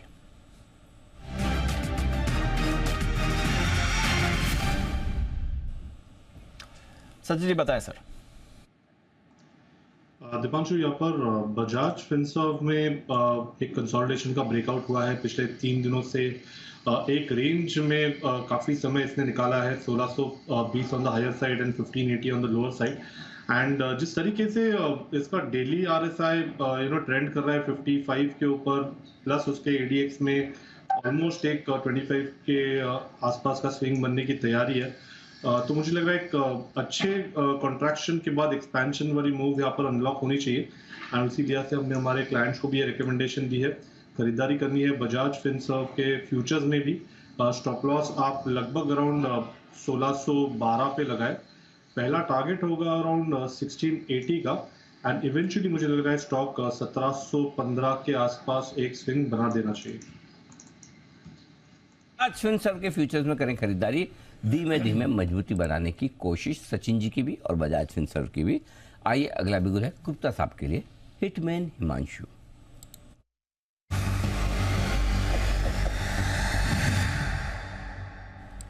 गुप्ता साहब बताएं सर। जी अनिल जी, अनिल जी, इंश्योरेंस कंपनीज में एक अच्छी तेजी है, हमने अच्छा मूव आते हुए देखा। और इनफैक्ट कल मुझसे दीप ने SBI लाइफ के बारे में भी पूछा था, मेरे रडार पर ये अब आया है। आज जो इसका एक रेजिस्टेंस जोन था 1430 1432, उसके पास ये सारा दिन कंसोलिडेट करता रहा है वीक बाजार के बावजूद भी। और मुझे लगता है जिस तरह का क्लोज यहाँ पर आज हो रहा है, ये एक ब्रेकआउट के लिए तैयार है। तो SBI लाइफ में एक BTST ट्रेड करंट लेवल्स पर इनिशिएट करके चलने की सलाह रहेगी। 1434 1435 के करंट लेवल्स हैं, मुझे लगता है 1460 और 1475 ये दो टारगेट्स SBI लाइफ में कल तक आते हुए नजर आ सकते हैं। स्टॉप लॉस के तौर पर 1424 रुपए के नीचे का स्टॉप लॉस लगाकर, यानी कि 10-12 रुपए का स्टॉप लॉस है, SBI लाइफ में खरीदारी करके चलने की सलाह है। जी को पसंद है SBI लाइफ। आइए जय को क्या पसंद है जान लेते हैं, जय का जैकपॉट।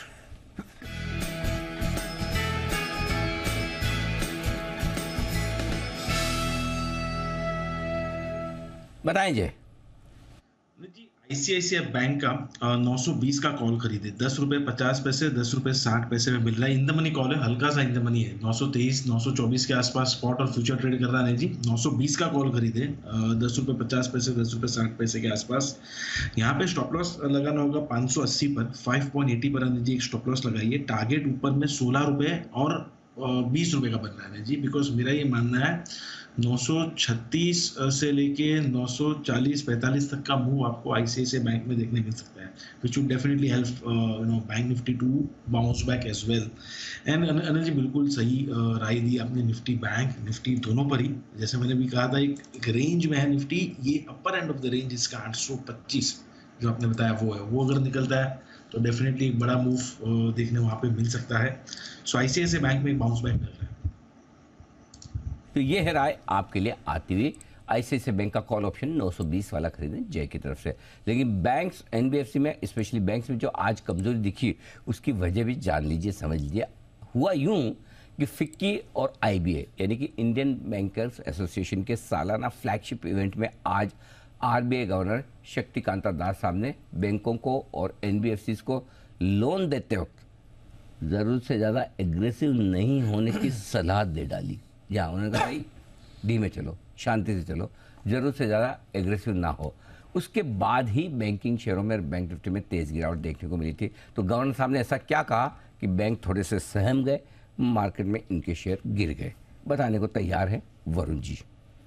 तो अनिल जी, हाँ अनिल जी, एक तो डर इसके लिए अब लग रहा है कि RBI गवर्नर जिस भी प्लेटफॉर्म पे जा रहे हैं वहाँ सचेत ही कर रहे हैं। अच्छा, कहीं अच्छी बात नहीं कर रहे। आप देखिए कहीं किसी भी प्लेटफॉर्म पे वो चले जाए, वो बैंकों को नसीहत ही यही दे रहे हैं कि भाई कम करो, कम करो, शांत रहो, इतना ओवर एक्सपोजर मत करो, इतनी एग्रेसिव लेंडिंग मत करो। और मैंने अब तक अपने करियर में तो कम से कम किसी गवर्नर को ऐसा देखा नहीं कि जो हर प्लेटफॉर्म पे जाके यही बात एक बार कहे। तो ये एक चिंता की बात है। और कुछ सेक्टर ऐसे हैं जो कि पहले शायद वो सिर्फ पर्सनल लोन की बात करते थे, अनसिक्योर्ड लोन्स की बात करते थे, अब दूसरे सेक्टर्स के बारे में भी उन्होंने बात करना शुरू कर दिया है। तो ये भी एक चिंता की बात है। इसके लिए एक एक करके बताता हूँ। सबसे पहले तो उन्होंने कहा कि बैलेंस शीट को मजबूत करना है, ये वो कहते रहते हैं, अच्छी बात भी है। उनका कहना है कि NBFCs को बैंक्स की जो बोरोइंग है उस पर निर्भरता जो है वो काफ़ी हद तक कम करना चाहिए और NBFCs को अपनी जो फंडिंग सोर्सेज है उसको बढ़ाने की ज़रूरत है। तो ये उनका कहना है। बैंक्स NBFCs को सचेत रहने की ज़रूरत है। टेक इनोवेशन रिस्क जो है उस पर खासकर आपको सचेत रहना है। टेक इनोवेशन रिस्क, जैसे कि अगर आप देखेंगे तो ये फटाफट लोन जो मिल जाते हैं ना 1-1, 2-2 मिनट में, ये उसकी बात कर रहे हैं कि वहाँ पे आपको सबसे ज़्यादा सचेत रहना चाहिए।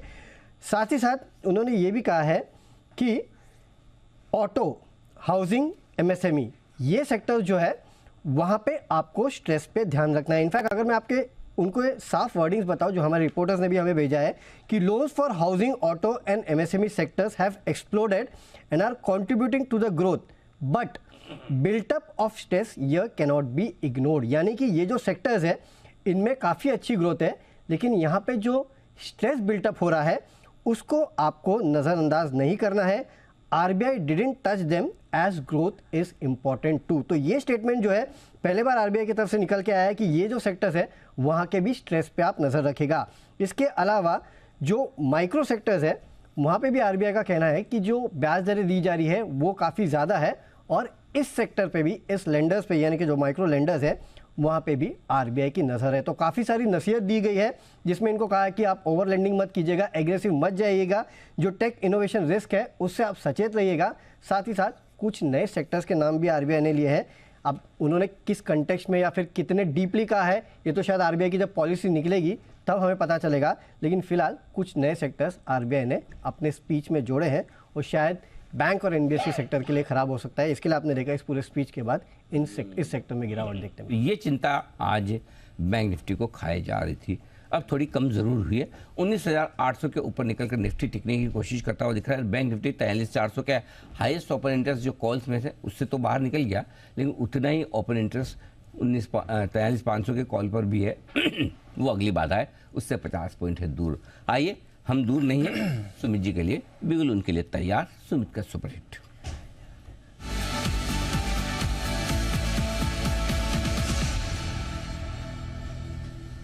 सुमित जी बताएं सर। अनिल जी, एक बाय का स्टॉक अभी रडार पे है। स्टॉक का अभी भाव चल रहा है 253 रुपया, 253 रुपया 10 पैसा, 253.10। स्टॉक का नाम है एनटीपीसी। एनटीपीसी के अंदर मोमेंटम तेजी का बना हुआ है। ये स्टॉक एक कंटिन्यूअस तेजी के ट्रेंड के अंदर में ही है। बीच बीच में छोटे मोटे 2-3 दिनों के गिरावट आते हैं और फिर वापस से अपवर्ड मूव रिज्यूम करता है। लास्ट 2-3 दिनों में थोड़ा सा साइडवेज, थोड़ा सा करेक्टिव मूव देखने को मिला और आज वापस से इसके अंदर ऊपर का मूव देखने को मिल रहा है, जिसमें कल के हाई के ऊपर तो ये आ ही चुका है और अब की बार ये स्टॉक यहाँ से बढ़िया मूव ऊपर की तरफ दिखाने को तैयार है। यहाँ पे सीएमपी पे खरीदारी करें, जिन्होंने ले रखा है वो लोग होल्ड करें। नीचे में स्टॉक का जो सपोर्ट है 249, 250 के पास है, तो 249 का स्टॉप लॉस लगा के एनटीपीसी में यहाँ पे खरीदारी करके चलने का सलाह रहेगा। ऊपर में जो टारगेट देखने को मिल सकते हैं, पहला टारगेट 258 रुपए का, दूसरा टारगेट 261 रुपए का। ये दोनों टारगेट शॉर्ट टर्म की ट्रेडिंग के टारगेट है।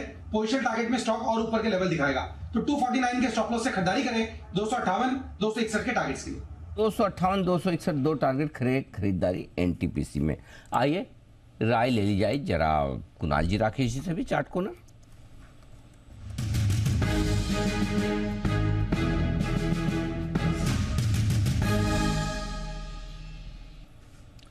बताएं सर। अनिल जी, बार बार धन्यवाद नहीं दे सकते। एक चीज बोलना चाहते हैं, मतलब कि मैं और कुणाल जी, जब तक एनटीपीसी 300 रुपए नहीं हो रहा है, जितनी बार भी कोई कॉल ले रहा है तो मेरा और कुणाल जी का ऑटोमेटिकली धन्यवाद है। ऑटो डेबिट हो जाता है, मतलब कि हमारी तरफ से कोई कैश तो देना नहीं है, तो ऑटो डेबिट समझ लें। नहीं, ये ऐसा नहीं है, दिल से बोल दिया। ऐसे तो वो धन्यवाद शॉर्ट टर्म के वालों में, ऐसा तो अब ऐसे तो कभी मैं बोलूं, मैंने जब भी कोई भी आईटीसी रिकमेंड करेगा मेरा धन्यवाद, वो तो अभी मैं सुमित जी ने तो मांगा भी नहीं, एक्सपेक्ट भी नहीं किया कि मैं धन्यवाद दूं, मैंने भी नहीं दिया। वो तो धन्यवाद हाल ही का 1-2 दिन वाला मामला हो। अब ऐसे तो आप रिवाइज करते ही किसी के 8-10 धन्यवाद निकल जाएंगे। आशु सर, ऐसे कैसे चलेगा फिर बताइए? काम कंप्लीट कैसे होगा? 3:30 बजे तक तो हमारा धन्यवाद में ही निकल जाएगा। अनिल जी देखिए, धन्यवाद तो नहीं, लेकिन हाँ आते जाते मेंशन जरूर कर सकते हैं। और मैं तो कई बार करता हूँ कि जो ओएनजीसी, एनटीपीसी, अशोक लेलैंड और ऐसे बहुत सारे स्टॉक्स हैं आजकल मेरे और कुणाल जी और राकेश जी के कॉमन होते हैं, तो अनिल जी वो एक दूसरे का नाम लेके थोड़ा वजन पड़ जाता है, थोड़ा कॉन्फिडेंस आ जाता है। अगर कुछ ऊंच नीच हो जाए तो मतलब मल्टीपल रिस्पॉन्सिबिलिटीज हो जाती हैं। तो अनिल जी थैंक यू तो नहीं, लेकिन मेंशन जरूर कर देते हैं। चलिए बढ़िया। कुणाल जी कुछ कहना चाहते हैं। जी कुणाल जी। अनिल जी, मैं तो ये कह रहा हूँ, हम धन्यवाद अनिल जी दे रहे हैं, ले नहीं रहे हैं। तो अनिल जी धन्यवाद तो जितना दिया जाए उतना कम है अनिल जी। किसको दे रहे हैं ये भी तो देखो। हमें तो दिया ही नहीं। बताइए, चलिए आपकी आज की पिक। जी बंसल जी, अब तो आप समझ गए होंगे धन्यवाद किसे देना है, बताएं सर। नहीं अनिल जी, आप जब इतनी बात हो रही है तो अनिल जी एक सवाल मेरा दीप से भी है। अनिल जी देखिए, अभी जैसे हमने बड़े बड़े टारगेट दिए थे, अदानी इंटरप्राइजेस पर 400 रुपए का था, 2000 के टारगेट दिए थे। जब भी हम बड़े टारगेट देते हैं या तो आप या अनिल जी दीप जो है ना सवाल उठा लेते हैं। अभी रिसेंटली आपने अनिल जी एक टारगेट दिया था जो यहाँ पर दिल्ली में टॉक ऑफ द टाउन है, मतलब कि वो टाटा मोटर्स पर।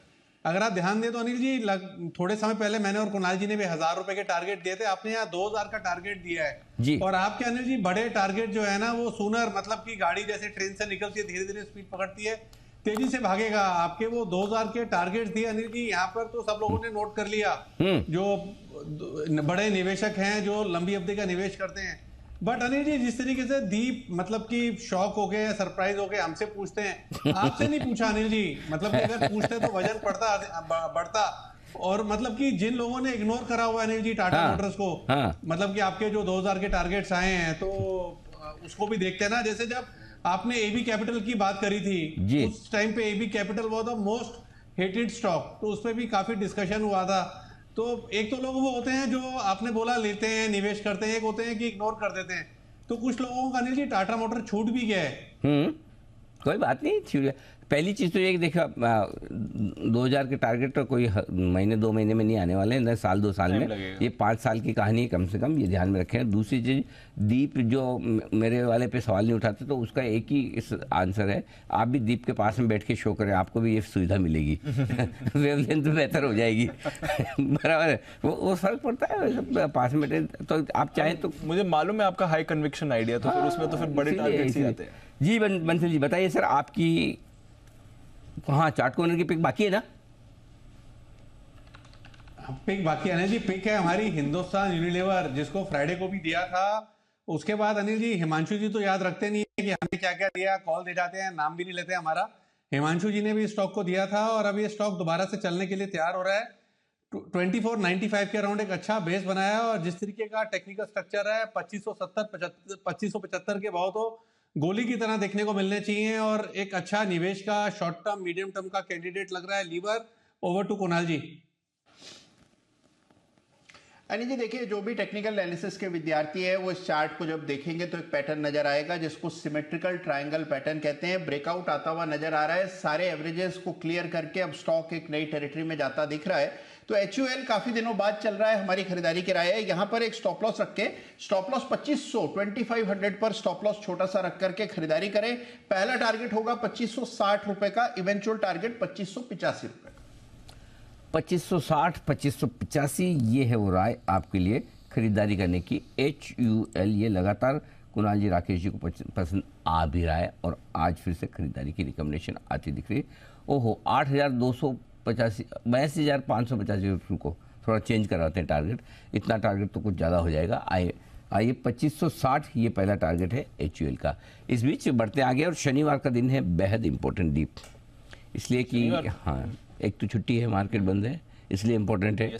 आज आप सुबह से 3-4 बार तो बोल ही चुके हैं weekend session, sorry mid week session. तो मैं समझ रहा हूँ कि आपको वीकेंड का इंतज़ार बहुत ज़्यादा है। अच्छा बाय द वे, वीकेंड का इंतज़ार ज़्यादा होने की एक वजह और भी आज, और वो ये कि अगले सोमवार को भी बाजार बंद है। हाँ, लंबा वीकेंड, ये वाला वीकेंड लंबा वीकेंड 3 दिनों का। और इस लंबे वीकेंड की खुशी आप मेरे चेहरे पे देख सकते हैं, आपके खुद के चेहरे पे भी बहुत खुशी है। और किस किस को पता था, जरा पैनल में पूछ के बताता हूँ, बताइए जरा, मुझे चेक करिए किस किस को मालूम है कि लंबा वीकेंड है 3 दिनों का? अनिल जी नहीं मालूम था। अरे आशीष इतने बोले भी मत बनिए। आपको क्या लगता है आप ऐसा बोलोगे हम मान लेंगे? अनिल जी जी कुणाल जी, अनिल ये भी पता है कि अगर शुक्रवार को या मंगलवार को छुट्टी ले ली जाए तो वीकेंड और भी लंबा हो सकता है अनिल जी, ये शायद। अरे पक्का आशीष जी को तो हो ही नहीं सकता पता ना हो, क्योंकि एक्सपायरी अलर्ट देने उनको तो एग्जैक्टली। तो आपको कैसे पता नहीं होगा कि एक्सपायरी अलर्ट देने तो मुझे वीकेंड लंबा होगा नहीं होगा। और खाली ये जो सुमित जी हाथ नहीं उठाए हैं कि लंबा वीकेंड है, तो ऐसा नहीं कि उनको नहीं पता है, उनके लिए तो रोज ही मतलब छुट्टी जैसे माहौल हो, फिजिकली प्रेजेंट होते हैं। क्लास में बोलेंगे मेंटली तो मैं घूम ही रहा हूँ क्लास के बाहर, वैसा वाला हाल है वो वैसे। तो इसलिए इनके लिए तो मंडे फ्राइडे कुछ भी हो छुट्टी। 3 दिनों की लंबी छुट्टी है और 3 दिनों की लंबी छुट्टी में आप करेंगे आराम, लेकिन ब्रजेश करेंगे काम। यस। पूछो क्यों? क्योंकि सेबी की बोर्ड बैठेगी शनिवार को। हाँ, और ब्रजेश को तो बिल्कुल कवर करनी है, तो ब्रजेश ने उसकी तैयारी शुरू भी कर दी और अभी से ही आपको बता रहे हैं कि इस बैठक का एजेंडा क्या हो सकता है। ब्रजेश बताइए। हाँ बिल्कुल, वैसे तो कई चीज़ें हैं, लेकिन जो 3 चीज़ें काम की हैं सबसे, उनमें सबसे एक महत्वपूर्ण जो मुद्दा है जिसकी लंबे समय से चर्चा भी हो रही थी कि जो वॉलंटरी डिलिस्टिंग के नियम हैं इनको लेकर के बोर्ड चर्चा करेगा। इसमें भी कई सारी चीज़ें हैं जिनकी समीक्षा कर सकता है बोर्ड। उसमें यह है कि जो इन्वेस्टमेंट होल्डिंग कंपनियां हैं उनके लिए अलग डीलिस्टिंग नियम का प्रस्ताव किया गया था, तो इसको लेकर के भी इस पर बोर्ड कॉल ले सकता है। इन्वेस्टमेंट होल्डिंग कंपनियों के लिए अलग डीलिस्टिंग नियम का मतलब ये होगा, इस तरह का कुछ मैकेनिज्म लाएगा कि अगर किसी लिस्टेड कंपनी में होल्डिंग कंपनी की हिस्सेदारी है और वो डीलिस्ट होना चाहती है, तो जो लिस्टेड एंटिटी होगी उसकी लिस्टेड एंटिटी में जितनी होल्डिंग कंपनी की हिस्सेदारी होगी पब्लिक होल्डिंग की, उसी अनुपात में होल्डिंग कंपनी के जो शेयर होल्डर्स हैं उनको लिस्टेड जो दूसरी कंपनी है जिसमें होल्डिंग कंपनी ने पैसे लगा रखे हैं, इन्वेस्टमेंट कर रखा है, उसके शेयर मिल जाएंगे। तो इसकी वजह से बीच में ऐसा भी देखा गया था कि बहुत सारी जो होल्डिंग आईएससी कंपनीज़ हैं, इन्वेस्टमेंट होल्डिंग कंपनीज़ हैं, उनके शेयर्स में बहुत तेज़ी भी आई थी। एक तो ये बात हुई। दूसरी बात जो हुई इसमें डीलिस्टिंग के नियम में एक इम्पॉर्टेंट चीज़ ये है कि अगर 90% से कम शेयर टेंडर हुए हैं तो भी काउंटर ऑफर देने का मौका जो है वो दिया जा सकता है प्रमोटर्स को। अभी ये ज़रूरी है कि कम से कम 90% शेयर टेंडर हो, तभी आप काउंटर ऑफर ला सकते हैं। इसमें एक अच्छी बात ये होगी कि अगर प्रमोटर की होल्डिंग ज़्यादा है तो प्रमोटर्स के लिए एक तरह से आसान हो जाएगा इस तरह से काउंटर ऑफर लाना इस रास्ते से। फिक्स प्राइस डीलिस्टिंग के नियम पर भी इसी के तहत चर्चा हो सकती है। इसके अलावा फ्लोर प्राइस की रेफरेंस डेट को लेकर भी इस डीलिस्टिंग नियम का जो प्रस्ताव हो उसमें चर्चा हो सकती है। एक तो ये बात हुई। दूसरी बात ये हुई कि जो बहुत सारे ऐसे मार्केट में कंपनियां हैं जो फ्रैक्शनल ओनरशिप पर रियल एस्टेट लोगों को ओन कराती हैं, इन्वेस्टमेंट कराती हैं, तो उनको जो है जो रियल एस्टेट इन्वेस्टमेंट ट्रस्ट का नियम है, रीट्स का नियम है, उसके दायरे में लाने पर भी बोर्ड फैसला ले सकता है। इसका फ़ायदा ये होगा कि जो इन्वेस्टर्स हैं उनके लिए एक तरह की सिक्योरिटी होगी, क्योंकि एक रेगुलेशन होगा जिसके तहत उनके जो हित हैं वो सुरक्षित किए जाएंगे। तो इसके लिए एमएसएम रीट कैटेगरी का प्रस्ताव लाया गया था और ऐसे लोगों को सेबी के पास रजिस्ट्रेशन करवाना होगा और जो रजिस्ट्रेशन नहीं करवाएंगे उनको अपना कारोबार समेटना होगा और जो इन्वेस्टर्स हैं उनको एग्जिट देना होगा। तीसरी जो इम्पोर्टेंट चीज़ है वो ये है कि जो देश के बाहर लोग रहते हैं यानी एनआरआईज़ हैं या ओवरसीज सिटीजन्स ऑफ इंडिया हैं, उनके लिए किस तरह से एफपीआई के रूट से देश में पैसा लाना आसान किया जाए, इसको लेकर भी जो है बोर्ड फैसला कर सकता है। इसमें एक प्रस्ताव जो है वो प्रस्ताव ये है कि जो ऐसे एफपीआईज़ हैं जो सेबी से रजिस्टर्ड हैं और जो आईएफएससी अथॉरिटी है गांधीनगर में, आईएफएससी जो है गांधीनगर में गिफ्ट सिटी, वहाँ से पैसा लाना चाहते हैं तो उनके लिए रास्ता आसान किया जाएगा। अभी जो नियम है वो ये कहता है कि किसी एफपीआई में का जो कॉर्पस है उसका 50% से ज़्यादा कुल मिलाकर जो ओसीआई हैं या एनआरआई हैं वो नहीं होल्ड कर सकते और सिंगल जो है वो 25% से ज़्यादा होल्ड नहीं कर सकते। लेकिन इस लिमिट को सिंगल के लिए तो 25% ही रहेगा, लेकिन ओवरऑल लिमिट जो है 50% के ऊपर बढ़ाए जाने का प्रस्ताव जो है वो किया गया था। तो इस प्रस्ताव को भी सेबी बोर्ड से मंजूरी मिल सकती है। ये पास होने के बाद आईएफएससी के थ्रू जो एनआरआईज का पैसा है देश में मार्केट में वो बढ़ सकता है अगर ये प्रस्ताव पास होता है तो। इसके अलावा साइबर सिक्योरिटी से जुड़े कुछ मुद्दे हैं जिन पर भी बोर्ड में चर्चा हो सकती है। तो ये है कुछ बड़े डिसीजंस जो सेबी की शनिवार की बोर्ड बैठक में लिए जा सकते हैं। उनमें सबसे इम्पोर्टेंट होगा होल्डिंग कंपनियों की डीलिस्टिंग को लेकर नई गाइडलाइंस। देखते हैं इस गाइडलाइंस में क्या कुछ आपके लिए निकल कर आता है, उस पर रहेंगी आपकी हमारी सबकी नजरें। बड़ी बोर्ड मीटिंग है, काफ़ी सारे मुद्दे हैं जहाँ पर चर्चा होने वाली है वीकेंड पे। इसलिए तो हमने कहा ना कि भाई ब्रजेश बिजी हैं, हम सब फ्री हैं। Brajesh is very busy on this weekend. अच्छा, लंबा वीकेंड है। और मुद्दे आजकल वैसे सेबी की बोर्ड बैठक सुबह से शुरू होकर शाम तक लेट तक चलती है, आमतौर पर? हाँ, मतलब चर्चा काफ़ी होती है आराम से, मतलब काफ़ी होती है। हाँ, काफ़ी आजकल तो मतलब हर चीज़ पे चर्चा होती है कि कहीं जाकर किसी को कोई प्रॉब्लम नहीं हो, कोई ऑब्जेक्शन नहीं करे, कोई ऑब्जेक्शन करे, कहीं से कोई फीडबैक आए तो उसको किस तरह से अकोमोडेट किया जाए। इसलिए बैठक भी थोड़ी लंबी चलती है, तो मतलब ये मान के चले कि आप लेट इवनिंग तक ही फ्री होंगे। ओके और जले ना मतलब ध्यान रखना जरूरी, बताना जरूरी है भाई, आप कि लंबा चल सकता है, लेकिन आएगा सैटरडे को कुछ बड़ा एक्शन डिसीजन आपके लिए सेबी की तरफ से। आइए चलते हैं जय ठक्कर के पास, कैश का ऑप्शन।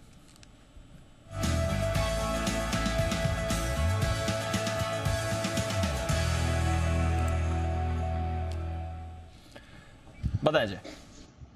जी दीप कल क्लोजिंग में 30 नवंबर का 19,850 का कॉल दिया था, 116 पर 74 का स्टॉप लॉस, एंड मॉर्निंग में अपडेट भी किया था कि जब 125 के आसपास ट्रेड कर रहा था, रिस्क अवर्स ट्रेडर्स को निकले नहीं तो खड़े रहे, और अगर बने रहते तो कोई प्रॉब्लम नहीं है। और 74.15 का लो बनाया, स्टॉप लॉस हुआ नहीं और फिर से 125 इनफैक्ट 129 हो गया। सो बने रह सकते उसमें भी, अदरवाइज वो बुक करे माइनर प्रॉफिट 10-1 पॉइंट के साथ, और अब शिफ्ट हो जाए 19,750 के कॉल में, इन द मनी कॉल में दूंगा अगेन 30 नवंबर की एक्सपायरी का, ये आपको मिलेगा 188 189 में।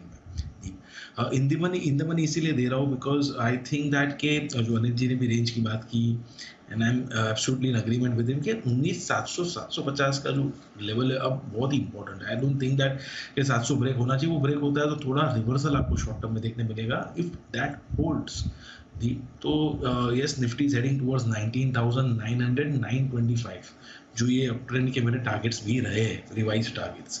सो टारगेट ऊपर में ये कॉल ऑप्शन का हो जाएगा 19,750 का, लगभग ऊपर की तरफ हो जाना चाहिए 253, ये पहला टारगेट रहेगा।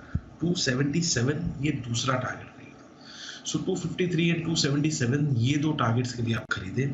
दीप यहाँ पे जो स्टॉप लॉस लगाना होगा that can be placed at 136, 136 पर एक स्टॉप लॉस लगाइए in the money call option Nifty का मैं सजेस्ट करूँ। ये है आपके लिए 19,750 की कॉल, खरीद कर चले जय की तरफ से। सच जी के लिए बिगुल BTS डबल टी।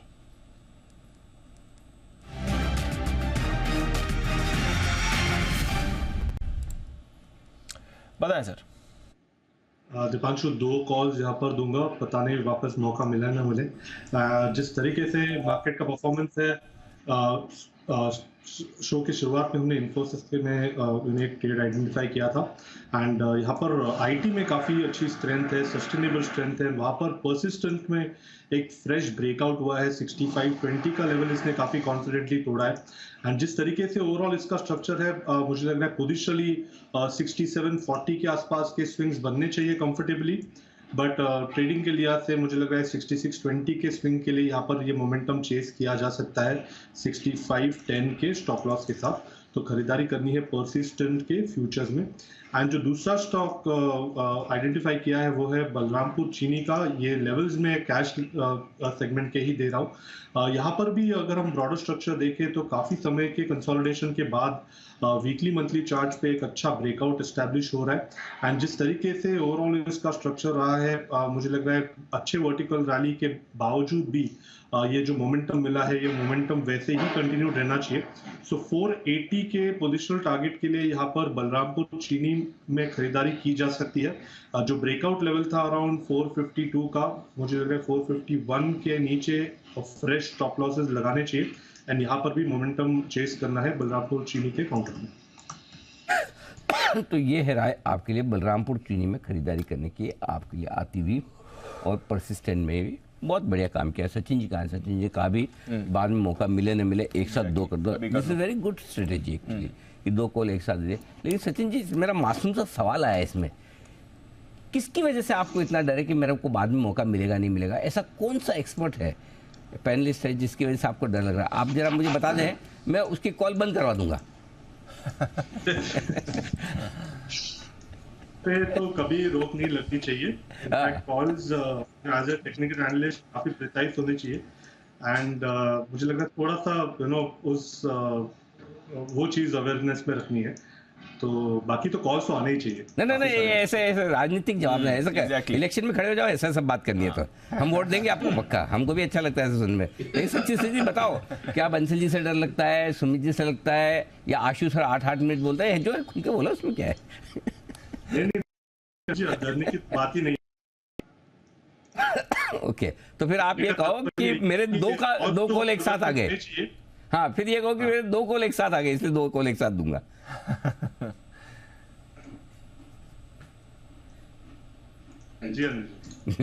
अच्छा, वैसे और भी देने तो आपके पास, हमारे पास पर्याप्त समय है, पीछे लाइन बिल्कुल भी नहीं है, तो आराम से बिल्कुल दे सकते हैं, कोई दिक्कत वाली बात। एब्सोल्युटली, बिल्कुल। आई थिंक सुमित जी की एक कॉल आ रही, सुमित जी खड़ा।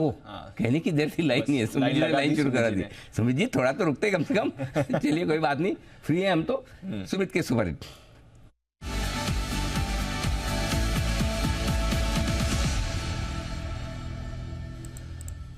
सुमित जी बताएं सर। अनिल जी, ये सचिन जी ने 2 दे दिए ना, इसके लिए ऐसा हो रहा है। अगर ये 2 नहीं देते ना तो फिर उनके हाथ से ये स्टॉक छूट जाता है। अच्छा जी, तो जो स्टॉक अभी मेरे भी रडार पे आया है वो है बलरामपुर चीनी। बलरामपुर चीनी के अंदर मोमेंटम तेजी का बन रहा है, स्टॉक के अंदर ब्रेकआउट है और बढ़िया टाइमली पकड़ लिया सचिन जी ने। स्टॉक यहाँ से एक अच्छा ऊपर का मूव दिखाना चाहिए। स्टॉक के अंदर यहाँ से ऊपर में 475 रुपए, 480 रुपए ये लेवल इमीडिएटली ऊपर में देखने को मिलने चाहिए और नीचे में 448 और 450 ये सपोर्ट लेवल है। तो 448 के स्टॉप लॉस से बलरामपुर चीनी में खरीदारी करके चलने का सलाह रहेगा 475 480 के टारगेट्स के लिए।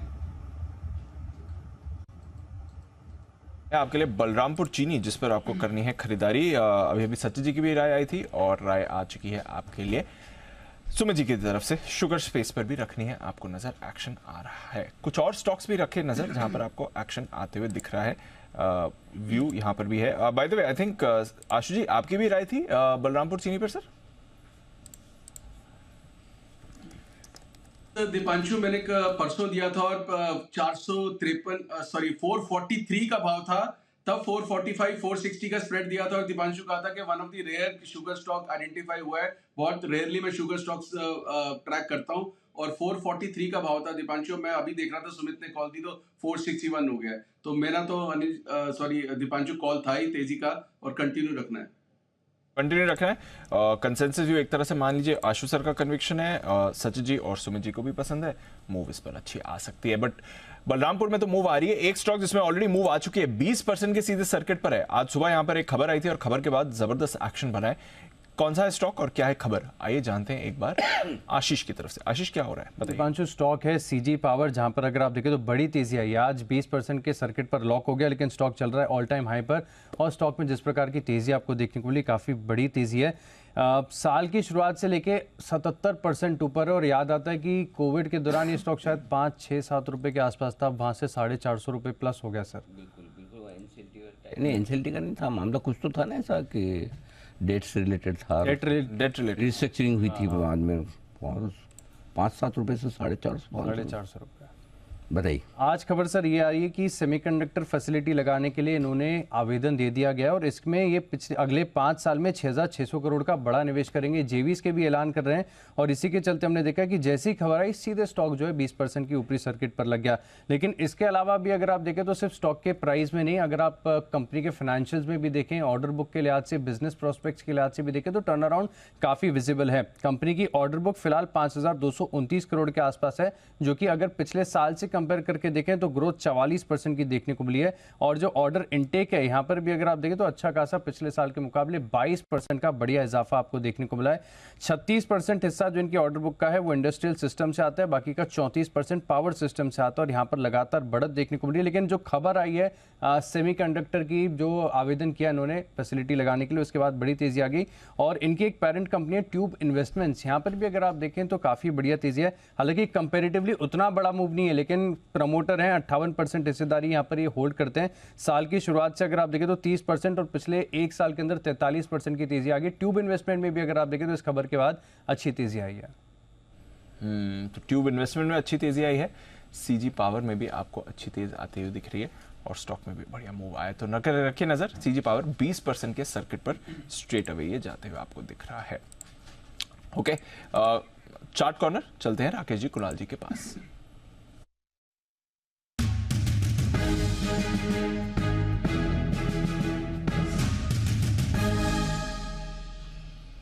बताएं सर। दीपांशु, एफएमसीजी में नीचे से एक यू टर्न होते हुए देखने को मिल रहा है। लीवर तो हमने रिकमेंड कर ही दिया है। अब हमारा स्टॉक पिक है डाबर का भी टेक्निकल स्ट्रक्चर काफी अच्छा है, 540 के अराउंड सेटल हो रहा है। नीचे में 530 एक अच्छा बेस है। जिस तरीके से टेक्निकल स्ट्रक्चर है, ये स्टॉक भी एक अच्छा अपमूव टूवर्ड्स 555 558 दिखाने का दमखम रखता है। ओवर टू कुणाल जी। देखिए दीपांशु, एक ब्रेकआउट आता हुआ चार्ट पर नजर आ रहा है। स्टॉक ने 50 डेज मूविंग एवरेज को पार किया है और जिस तरह का स्ट्रक्चर यहां पर है और एफएमसीजी का जिस तरह का स्ट्रक्चर है, मुझे लगता है कि यहां पर एक अच्छा मूव आएगा, तो हमारी खरीदारी की राय है। स्टॉप लॉस रखें। स्टॉप लॉस आपको 536 रुपए पर 536 पर स्टॉप लॉस रखकर खरीदारी करनी है डाबर में। पहला टारगेट 550, दूसरा टारगेट 558। 558 ये है दो टारगेट। डाबर ये मूवमेंट के लिए हो रहा है तैयार। बात करते करते पॉजिटिव टेरिटरी में भी आ गया है। टेक्सटाइल शेयर्स, इस पर करते हैं फोकस। आज सुबह से बजिंग है। सुबह केपीआर मिल्स पर राय आई थी विश्वेश जी की। जैन साहब ने वर्धमान टेक्सटाइल्स की बात करी थी। कुछ दिन पहले दिवाली थी में अनिल जी ने कहा था टेक्सटाइल एक स्पेस हो सकता है जो आपको बढ़िया गेन से खा सकता है। और आज के रोटेशन में जबरदस्त मोमेंटम है। सारे टेक्सटाइल स्टॉक्स आपको दिख रहे हैं। केपीआर मिल सुबह से बजिंग है। वर्धमान टेक्सटाइल में मूव हमने आती दिखी। नितिन स्पिनर्स पर अच्छी मूव आपको आती हुई दिख रही है। चल क्या रहा है टेक्सटाइल स्पेस में, आइए एक बार जरा समझे। अरमान है हमारे साथ तैयार डिटेल्स के साथ। अरमान बताइए, आज सडनली ये सेक्टर कैसे फोकस में आ गया?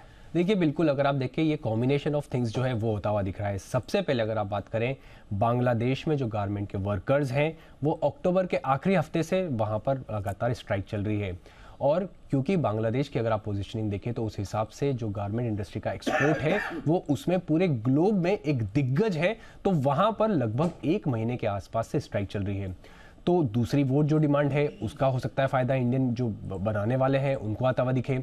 दूसरा, जो अगर आप देखें अमेरिका में 24 नवंबर को ब्लैक फ्राइडे की जो सेल्स होने वाली है और ब्लैक फ्राइडे की सेल्स का अनुमान ये बताया जा रहा है कि हो सकता है काफ़ी बढ़िया आती हुई दिखे, तो उसके चलते भी ये वाली डिमांड जो है वो भी उसको सपोर्ट करती हुई दिखेगी। और बाकी आप कई सारी कंपनीज के अर्निंग्स कॉल्स या फिर इन्वेस्टर प्रेजेंटेशन देखें तो सब एक चीज़ और इंडिकेट कर रहे हैं कि यूएस में जो रेडीमेड गारमेंट्स डिमांड है वहाँ पर आपको डिमांड अच्छी खासी रिकवरी के साथ आती हुई दिख रही है। तो इन सब कॉम्बिनेशन के हिसाब से अगर आप देखें तो आपको लगातार टेक्सटाइल इंडस्ट्री में आज बढ़िया तेजी आती हुई दिखी। ओके, तो कॉम्बिनेशन ऑफ फैक्टर्स है, बट बात सिंपल है, टेक्सटाइल स्टॉक्स पर रखनी है आपको नज़र। सुबह से ये स्पेस बजिंग है और अभी भी अच्छी गेंस आपको दिखा रहा है। टेक्सटाइल शेयर्स पर रखिए नज़र। वर्धमान टेक्सटाइल और केपीआर मिल्स पे तो हमारी सुबह बात हो ही गई थी। इसके अलावा वीआईपी क्लोथिंग अच्छी मूव है। लक्स इंडस्ट्रीज में अच्छी मूव आती हुई दिख रही है। बॉम्बे डाइंग अच्छा है। एसपी अपैरल्स हमारी रिकमेंडेशन थी, ज़बरदस्त मोमेंटम में ये रहा है। गोकुलदास एक्सपोर्ट्स, इस पर हमने पहले बात करी है। सियाराम सिल्क, यहाँ पर भी आपको अच्छी मूव आती हुई दिखी है। तो पूरा टेक्सटाइल स्पेस काफ़ी बजिंग है और आज भी अभी ट्रेड में अच्छा ही दिख रहा है। पेज इंडस्ट्रीज भी सुबह थोड़ा बजिंग था, यहाँ पर रखनी है नज़र। बट इनमें एक टेक्सटाइल काउंटर है जो दूसरी तरफ जा रहा है और वो है रेमंड। रेमंड में भी क्या कुछ परेशानी चल रही है, थोड़ी देर में आपको इसके बारे में भी बताएंगे। बट यहाँ पर भी रखेगा नज़र, थोड़ा एक्शन बना हुआ है नेगेटिव साइड का आज। एक बड़े स्टॉक जिसकी बात करनी है, अच्छी मूव जिसमें आपको आती हुई दिख रही है, बीपीसीएल। यहाँ पर थोड़ा सुबह ठीक ठाक शुरुआत हुई थी, उसके बाद एक अच्छा मोमेंटम आया हुआ है। डेज हाई पर बीपीसीएल आपके लिए ट्रेड भी कर रहा है। तो सुबह जो इसने मोमेंटम पकड़ा वहाँ से अच्छी मूव आ रही है। सुबह सुमित जी, सुबह एचपीसीएल पर आपका ट्रेड कॉल भी आया था। एक बार बीपीसीएल पर बात करें, 400 के ऊपर होल्ड कर रहा है और पिछले 5 मिनट में फ्रेश मूव दिखी है सर। दीपांशु देखिए, बीपीसीएल का चार्ट बढ़िया दिख रहा है। बीपीसीएल मेरे को लग रहा है कि यहाँ से ऊपर का मूव भी दिखाएगा। 410 का इसका इमीडिएट टारगेट बनेगा और 410 का लेवल टूटने के बाद आने वाले दिनों में स्टॉक में ऊपर में 425 रुपए तक के लेवल बीपीसीएल में देखने को मिल सकते हैं। तो जिन्होंने भी लिया है वो लोग होल्ड करें, ट्रेलिंग स्टॉप लॉस का यूज करें। 394 395 ये नीचे में सपोर्ट बनेगा। 410 से लेके 425 रुपए तक के लेवल आने वाले दिनों में बीपीसीएल में देखने को मिल सकते हैं। कोई भी डिप आता है तो खरीदारी करें, एग्जिस्टिंग पोजीशंस होल्ड रख के चलें। बीपीसीएल इस पर रखिए आप नजर। बैन से बेनिफिट 11 स्टॉक से बैन लिस्ट में। आइए लेते हैं अपडेट आशीष की तरफ से।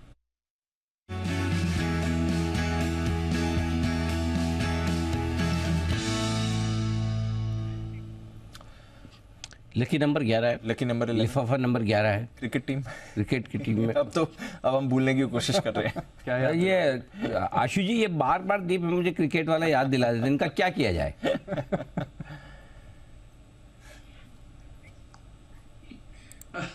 अनिल जी, अब तो मतलब किसी से कोई कंप्लेंट और वो भी नहीं है, कोई लड़ाई झगड़ा नहीं है अनिल जी। अपना ही दुख इतना है कि क्या करें। अरे मैं तो 3 दिन से तो बड़ी मुश्किल से तो मैं सुधरा हूँ।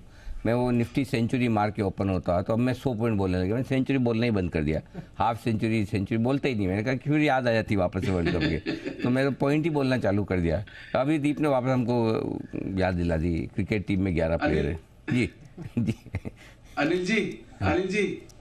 अनिल जी 2 दिन से तो ट्विटर भी देखना बंद कर दिया है, क्योंकि वो रेसिडुअल इफेक्ट चल रहा है। कोई पुराने वीडियोस कोई कुछ डाले जा रहा है। अच्छा, तो वो देख के याद आ जाता है बस। तो बिल्कुल 2 दिन से अनिल जी ट्विटर भी अवॉइड कर रहा हूँ। मैं तो देखा ही नहीं उसके बाद से ट्विटर, बिल्कुल। मैं तो वर्ल्ड कप के बाद से ही नहीं देखा, बहुत तकलीफ होती है। हाँ, चलो कोई बात नहीं। तो दीप कम से कम याद दिलाएं इसके बारे में, क्रिकेट के बारे में। वो 11 का नंबर आ गया। हाँ, मैं समझता हूँ, बिल्कुल। वो आदत धीरे धीरे जाती, मैं भी सेंचुरी हाफ सेंचुरी बोलना बंद कर चुका हूँ। जी आशीष जी, हमारे लिफाफा लेवल बढ़िया है सुमित जी वाला। 11 लेवल में सबको प्रसन्नता होती है, जो नहीं दे रहा उसको भी और जिसको मिल रहा है उसको भी। बताइए सर। 11 स्टॉक है हमारे पास। 11 में से 2 स्टॉक ऐसे जो बांध से बाहर निकलने के लिए तैयार हो रहे हैं। चंबल फर्टिलाइजर काफी समय के बाद पोजीशन 80% से नीचे आ गई। 79.4 हो गई है, पक्का हो गया स्टॉक बैन से बाहर आ जाएगा। और साथ में एक और है डेल्टा कॉप। कितने दिन बैन में बाहर रह पाएगा डेल्टा कॉप, ये कहना मुश्किल है। अभी फिलहाल 79.14% है, कंफर्मेशन यहाँ पर भी आ गया है।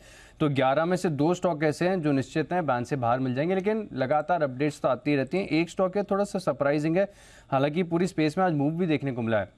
HPCL हिंद पेट्रो, यहाँ पर पोजीशंस बढ़ी हैं, 104% हो गई। और रेयरली कभी ऐसा होता है कि HPCL में आपको इतनी पोजीशंस देखने को मिले, लेकिन 95% के ऊपर काफ़ी है और टिकी हुई भी है। 9 मिनट हमारे पास अभी बचे हुए हैं। तो HPCL ये स्टॉक आपको बैन में दिखेगा।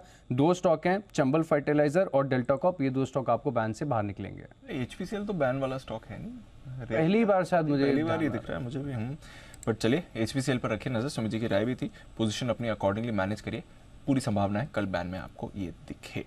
चलिए सुमित जी के लिए एक बिगुल, माफ के लिए जय ठक्कर के लिए एक बिगुल, जय का jackpot.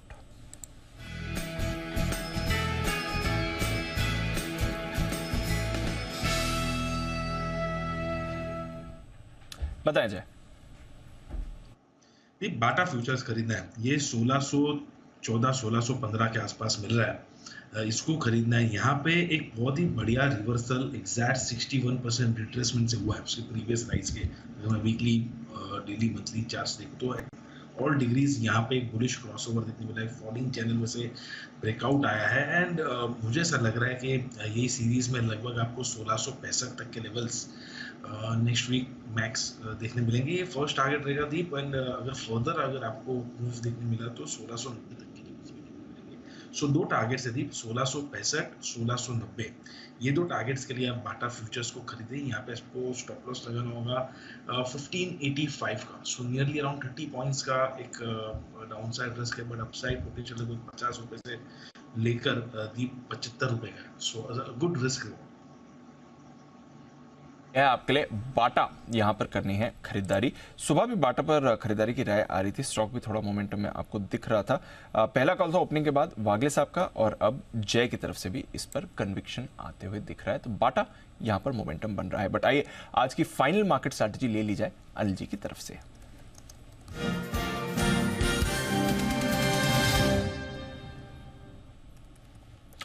Anil ji, global picture में कोई परेशानी नहीं है, एकदम अच्छे मूड माहौल में आपको दिख रहे हैं। अमेरिकी फ्यूचर 20 पॉइंट ऊपर है, डाउ 10 पॉइंट नीचे है नैस्डैक। आज का ट्रेडिंग सेशन है, इसके बाद कल अमेरिका में छुट्टी है, परसों हाफ डे है। तो एसेंशियली लंबे वीकेंड के लिए अमेरिका भी तैयार हो रहा है। वॉल्यूम्स देखते हैं आज कैसे आएंगे। छुट्टी परसों हाफ डे, सैटरडे हमारी छुट्टी, संडे हमारी छुट्टी, मंडे हमारी छुट्टी। ओहो हो हमें 5 दिनों तक अमेरिकी बाजार के संकेतों से मुक्ति मिलेगी, फोकस ही नहीं करना है उन पे। वाह क्या बात है, वेरी नाइस। ओके, सीधा ट्यूसडे को बात करें। तो दीप मामला ऐसा है कि देखिए आप बंद हो रहे हैं 19,800 के ऊपर। जी करेक्ट। आज की क्लोजिंग तो 19,800 के ऊपर की दिख रही है, और जो 1837 के आसपास लो बनाकर मार्केट ने एक तरफा रिकवरी दिखाई, उसकी यह हाईएस्ट क्लोजिंग है। कल हाईएस्ट क्लोजिंग मिली थी हमें 19,783 की, आज हम 19,800 के ऊपर बंद हो रहे हैं। तो निफ्टी तो मजबूत है, बेहद मजबूत है, इसमें कोई दिक्कत ही नहीं है। कल वीकली एक्सपायरी भी है, और वीकली एक्सपायरी के पहले शॉर्ट्स थोड़े ट्रैप होने की तैयारी में भी दिख रहे हैं, क्योंकि 19,800 पर 2 करोड़ शेयर हैं कॉल राइटर्स जो आज ट्रैप हो चुके हैं आपके लिए। तो मेरे ख्याल से लॉन्ग पोजीशन बनाए रखनी चाहिए। 2 तरीके से आप बना सकते हैं। एक तो ये भाई कि आप लॉन्ग पोजीशन बनाए रखें, डर लगे आपको कहीं गैप डाउन ओपनिंग ना हो जाए तो फिर आप 19,700 का पुट ऑप्शन खरीद कर हेज कर सकते हैं। दूसरा बेहतर तरीका भी है मेरे पास, वो ये कि आप अपनी लॉन्ग पोजीशन बनाए रखें, फ्रेश खरीदें तो खरीद भी लें, ये सोच के कि 19,700 कल मिलेगा तो और लूँगा स्टॉप लॉस, तो तब अभी क्या करेंगे, फिर आप पोजीशन अभी कम कर लेंगे और थोड़ा और लेने के लिए जगह रखेंगे, आइदर ऑप्शन जो आपको ठीक लगे। लेकिन आपका टारगेट 19,840, 875, 900, ये 3 तो मिनिमम है ही, फिर 950, 20,000 के टारगेट बनते हैं, ये आपको दिख रहे हैं। तो खरीदारी की पोजीशन में बने रहें, नो टेंशन। ठीक है। बैंक निफ्टी आज वीकली एक्सपायरी है और वीकली एक्सपायरी पर आप 43,600 के थोड़ा नीचे बंद हो रहे हैं, तो तकनीकी तौर पर थोड़ी सी क्लोजिंग कमज़ोर है। लेकिन मामला ये है दीप कि आज वीकली एक्सपायरी, कल हो जाएगी बैंक निफ्टी हल्की, पोजीशन रहेगी कम, सो आपको अभी बेचना नहीं है। ओके। और खरीदने के लिए कल सुबह का इंतजार करना है। अगर एग्रेसिव ट्रेड है तो आज कॉल ऑप्शन आप खरीद कर जा सकते हैं बैंक निफ्टी में भी, ये सोच के कि 43,200 आएगा तो मैं और लेने की कोशिश करूंगा। अगर वो कंडीशन पे करते हैं तो खरीद सकते हैं, नहीं तो कुछ मत कीजिए, लॉन्ग पोजीशन बनाइए, निफ्टी में बनाइए, ये आपके लिए स्ट्रेटेजी। ओके, ये है आपके लिए अनिल जी की तरफ से राय इस समय बाजार पर। वैसे अगर चाहे कुछ नहीं करिए, बट पोजीशन आपको अच्छी है, रिकवरी भी आपको नीचे से अच्छी मिली है। देखते हैं क्लोजिंग किन लेवल्स पर आएगी। रेमंड की हम बात कर रहे थे, पिछले कुछ दिनों से लगातार रेमंड में आपको प्रेशर दिख रहा है और आज थोड़ी ज्यादा गिरावट आई है। थोड़ा समझते हैं कुशल में मामला क्या है यहाँ पर, कुशल बताइए। बिल्कुल दीप, आप देखिए 13 नवंबर को रेमंड के जो चेयरमैन हैं गौतम सिंघानिया साहब, उन्होंने ट्वीट कर ये ऐलान किया कि 32 साल बाद अपनी पत्नी के साथ ये सेपरेशन का उन्होंने ऐलान किया था। और 32 साल बाद, 32 साल भी लोग उसके बाद भी तलाक लेते हैं? है सर, 32 साल, क्वाइट सम टाइम। उनकी 2 बेटियां हैं और सेटलमेंट में एक्चुअली यहाँ पर सिनेरियो ये बना है कि पिछले 7 दिनों से लगातार रेमंड के शेयर में गिरावट आ रही है। इनफैक्ट करीबन 1500 करोड़ रुपए का मार्केट कैप यहाँ पर घटता हुआ दिखा है। अब सेटलमेंट में उनकी पत्नी नवाज मोदी ने यहाँ पर उनकी नेटवर्थ का करीबन 75% हिस्सा एज ए सेटलमेंट ये मांगा है अब खुद के लिए और अपनी बेटियों के लिए। अब गौतम सिंघानिया की जो अनुमानित नेटवर्थ है वो करीबन 1.4 बिलियन डॉलर्स की है। रुपये में देखेंगे तो 11,620 करोड़ रुपए की ये वैल्यू बन रही है। और इसके तहत ट्रस्ट की फॉर्मेशन होनी है, जिसको लेकर गौतम सिंघानिया साहब जो है अग्री कर गए हैं। पर यहाँ पर ट्रस्ट में वो मैनेजिंग ट्रस्टी रहेंगे और सारे एसेट्स का कंट्रोल उनके हाथ में रहने वाला है। ऐसी कुछ कंडीशंस उन्होंने बनाई है। अब ट्रस्ट में वो मैनेजिंग ट्रस्टी जो रहेंगे, इस चीज़ को लेकर जो भी शर्तें आती हुई दिखी है, जो उनकी पत्नी है वो इससे जो है इसको अकॉर्ड नहीं करती हैं, इसको मंजूर नहीं करती हैं। इसी वजह से दोनों पक्षों के बीच में एक लीगल बैटल सामने आती हुई दिख रही है, जिसके दोनों पार्टीज के अलग अलग लॉयर्स हैं जो इस मामले को सुलझाने पर लगे हुए हैं। अब जो गिरावट हुई है यहाँ पर आप देखिए स्पेसिफिकली 11,160 करोड़ रुपए का रेमंड का मार्केट कैप है और कुल प्रमोटर होल्डिंग के वैल्यू करीबन 5450-5500 करोड़ रुपए की आ रही है 49.1% हिस्सेदारी के हिसाब से। अब मैं रेमंड के बड़े प्रमोटर्स देख रहा था, जिसमें जेके इन्वेस्टर्स बॉम्बे, जेके इन्वेस्टो ट्रेड और जेके हेलिन कर्टिस, ये 3 कंपनियां हैं जो प्रमोटर कैटेगरी में हैं, जिनकी कुल मिलाकर शेयर होल्डिंग करीबन 47-48% की बनती है। और इन तीनों ही कंपनियों में गौतम सिंघानिया साहब जो है डायरेक्टर हैं। तो थोड़ा कंसर्न है कि आगे ये बैटल कैसा रहेगा और क्या कुछ निकल कर आता है, इस पर रखनी है आपको नज़र।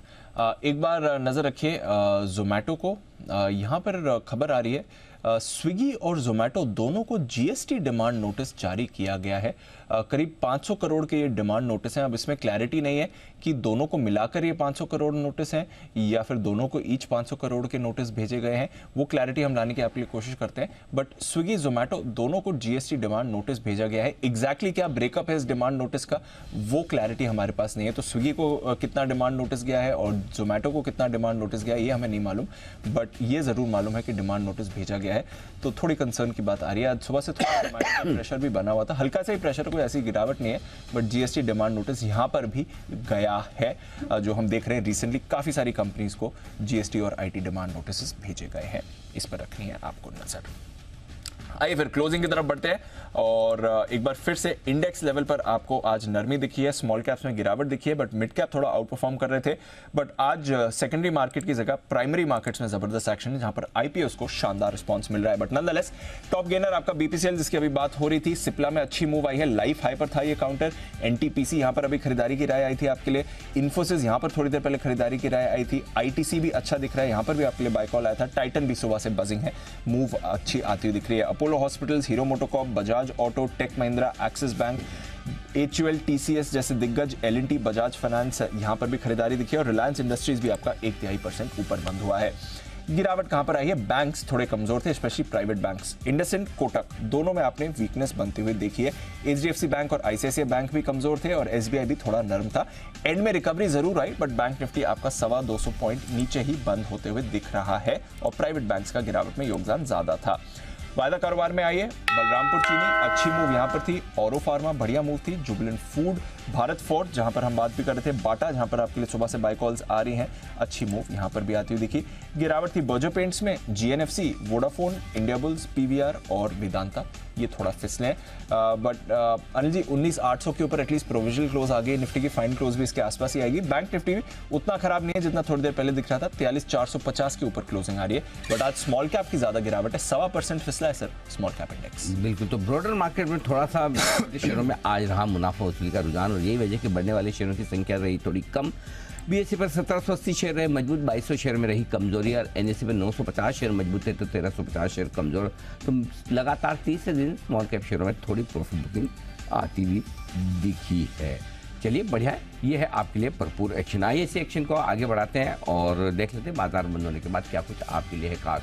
लोगों का हाथों में 5G का हैंडसेट तो आ गया लेकिन सर्विस अभी भी वही पुरानी 4G वाली है। आखिर क्यों? जबकि 5G सर्विस को लॉन्च हुए पूरा 1 साल हो चुका है। क्या 5G नेटवर्क का कमज़ोर इंफ्रा इसके लिए जिम्मेदार है या फिर कंज्यूमर ही इसको लेकर जाने दो, छोड़ो, क्या कुछ होता तो है नहीं। शाम 6 बजे हम इसी पर करेंगे बातचीत, समझेंगे कि 5G में शिफ्ट होने से कंज्यूमर में इतनी सुस्ती क्यों दिख रही है। शो है 5G का 1 साल कितना बदला हाल। विमल वाक्सू साहब होंगे जो कि पूर्व CMD TCIL यानी कि टेलीकम्युनिकेशंस कंसल्टेंट्स इंडिया लिमिटेड के। दूसरे मेहमान पीयूष वैश्य साहब है, partner Deloitte south Asia. Mahesh उपल साहब तो आप जानते ही, जाने माने टेलीकॉम एक्सपर्ट और डायरेक्टर कॉम फर्स्ट इंडिया के। इन तीनों से होगी इस खास मुद्दे पर बातचीत। आइए, FD के मुकाबले म्यूचुअल फंड में निवेश लोगों को खासा लुभा रहा है, ये बात पता चली है एक सर्वे से। पर आंकड़ों में यह बात भी साथ सामने आई कि इंडियंस अभी भी सेविंग के मामले में बैंक अकाउंट में पैसा रखना सेफ मानते हैं। साथ ही इमरजेंसी, बच्चों की पढ़ाई जैसे जो टॉप टारगेट होते हैं वो अभी भी उनके लिए सबसे इंपॉर्टेंट है। शाम 6:30 बजे इसी पर देखिए म्यूचुअल फंड पहली पसंद। हमारे साथ होंगे अमित कुकरेजा साहब और साथ ही जितेंद्र सोलंकी साहब, ये दोनों जुड़ेंगे, इनसे करेंगे हम बात और मुलाकात। रात 8 बजे हमारी prime time story, India 360 degree में इजराइल और हमास के बीच 7 अक्टूबर से जंग जारी है। इस महायुद्ध में अब तक हजारों जाने जा चुके हैं लेकिन अब युद्ध विराम की आ रही है खबरें। इजरायली संसद ने 50 बंधकों के बदले 4 दिन के सीज फायर के प्रस्ताव को पास कर दिया। सवाल ये कि क्या कुछ दिनों की शांति के बाद वापस से युद्ध होगा या फिर ठीक हो जाएगा। साथ ही इजराइल में इस डील का विरोध भी शुरू हो गया, तो आगे क्या होगा, कैसे होगा, कितना युद्ध चलेगा, कब रुकेगा, परिणाम क्या होगा, ढेर सारे सवाल अब इस बदले हुए माहौल में आपके मन में आ सकते हैं। इसी पर कवर स्टोरी है, गाजा में युद्ध विराम या बाकी है संग्राम। ये होगा हमारा आज का विशेष कार्यक्रम, मिस मत कीजिएगा। आज की फाइनल क्लोजिंग निफ्टी पर 19,811 के आई है, 28 पॉइंट ऊपर। सेंसेक्स 92 अंक ऊपर और बैंक निफ्टी 239 पॉइंट नीचे 43,450 पर बंद होता हुआ। समाचार समाप्त हुए, विदा लेने का वक्त है। कुणाल जी, राकेश जी, जय ठक्कर साहब और सुमित जी का बहुत बहुत धन्यवाद और धन्यवाद सचिन जी का, आशु सर का। आशु सर, आपको पता है ना फ्राइडे को इस बार एक्सपायरी अलर्ट। हाँ ये सर जी मैं फ्राइडे को ही करता हूँ। हाँ, क्योंकि वो पता चला कि मंडे का कहीं रह जाए तो मंडे छुट्टी है, फिर ट्यूसडे तक तो एक्सपायरी अलर्ट की एक्सपायरी वाला काम ही निपट जाएगा। जय कुछ कहना चाहते जी? जय अनिल जी, ये शुक्रवार अनिल जी 3 वीकली एक्सपायरी हो जाएगी। सेंसेक्स की तो है अनिल जी, और जो सोमवार को बैंकेक्स और मिड कैप निफ्टी की होनी थी वो भी शुक्रवार को हो जाएगी। तो अनिल जी शुक्रवार को मजा आएगा। तो अभी परसों? जी अनिल जी। किस की है? बैंकेक्स और बैंकेक्स, मिड कैप निफ्टी और सेंसेक्स की शुक्रवार को ही होती है, तो तीनों की एक्सपायरी अभी ये शुक्रवार को ही है। अच्छा, अरे वाह। जी बंसल जी। देखिए अनिल जी, एक चीज बोलना चाहूंगा, जिस तरीके से हमारी एक्सचेंजेस जो है ना यूएस को देखती हैं, मार्केट को देखती हैं और टाइम बढ़ाने की बात करती हैं, तो छुट्टियां भी देखनी चाहिए अनिल जी। दिवाली के अगले दिन छुट्टी होनी चाहिए, पिछले साल से मांग कर रहे हैं। अभी देखो आप, अभी हाफ डे फिर फुल डे, इस तरीके से अनिल जी वहाँ फेस्टिव सीजन होता है। हमारा तो सबसे बड़ा त्योहार अनिल जी दिवाली है। मैं आपको इसलिए अनिल जी बोल रहा हूँ, बार बार आवाज उठाएंगे तब अगली बार दिवाली की अगले दिन छुट्टी मिलेगी। आपको नहीं लग रहा आप लेट उठा रहे हैं आवाज? नहीं मैं गलत, मैं मेरा ऐसा कहना नहीं आई स्टैंड करेक्टेड। ऐसा नहीं लगता आपको अगली दिवाली के लिए आप आवाज बहुत जल्दी उठा रहे हैं? इतना जल्दी? इससे पहले भाई साहब एक जनवरी पे आ रहा है न्यू ईयर, उस दिन की तो उठा लो। उस दिन भी हमारा और सऊदी अरब 2 ही मार्केट खुले रहते हैं पूरी दुनिया में, उसके अलावा और कोई नहीं खुलता।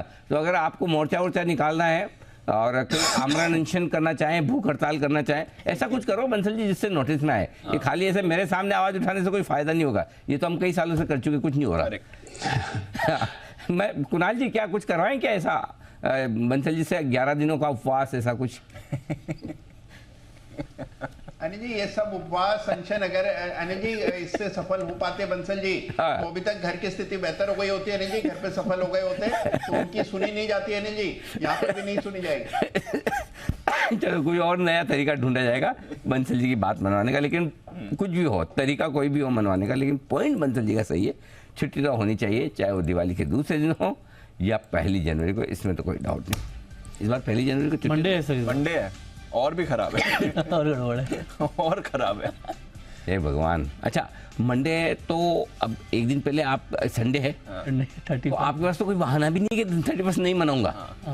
अगर समझो वीकडे हो, समझो गुरुवार का दिन है 31 आ गया, तो आपको दिन भर ऑफिस में काम करना, आज तो काम करना, आज भी छुट्टी कैसे लूँ, कल भी कैसे लूँ, तो अब तो घर पे ही मनाएंगे वहाँ, है ना, वो वैसा वाला। अब संडे के दिन आप कैसे बोल सकते नहीं मनाऊंगा? मनाना ही पड़ेगा और मंडे फिर अब हम कैसे मनाएंगे सर? सुबह 6 बजे आना पड़ेगा। वही तो मैं बोल रहा हूँ, तो इसलिए संडे को तो उल्टा ज्यादा दिक्कत वाला काम है, तो मंडे तो छुट्टी होनी चाहिए। कोई और वीकडे होता तो फिर भी उतनी लोगों को परेशानी नहीं होती। चलिए देखिए कहीं कहीं बात तो पहुंचेगी, पहुंच जाए तो बढ़िया है। चलिए तो ये है आपके लिए पूरा का पूरा एक्शन। मृत्युंजय तैयार है, मुझे और दीप को इजाजत दीजिए। आप सब लोगों का बहुत बहुत धन्यवाद। मृत्युंजय बताएं क्या है एक्शन? बिल्कुल सर, एक्शन भरपूर है और गोल्ड का मार्केट जो कल की अच्छी तेजी के बाद आज शुरुआती दौर में थोड़ा सा नीचे आया था, अब वो गिरावट भी खत्म हो गई है। गोल्ड हरे निशान में आ गया है, अंतर्राष्ट्रीय बाजार में भी और घरेलू बाजार में भी। अब सवाल यह है कि क्या गोल्ड यहां से आज और तेजी से ऊपर जाएगा, पहला सवाल। दूसरी बात यह कि क्या 73,000 के ऊपर चांदी इस बार 75 के ऊपर जाकर रुकेगी।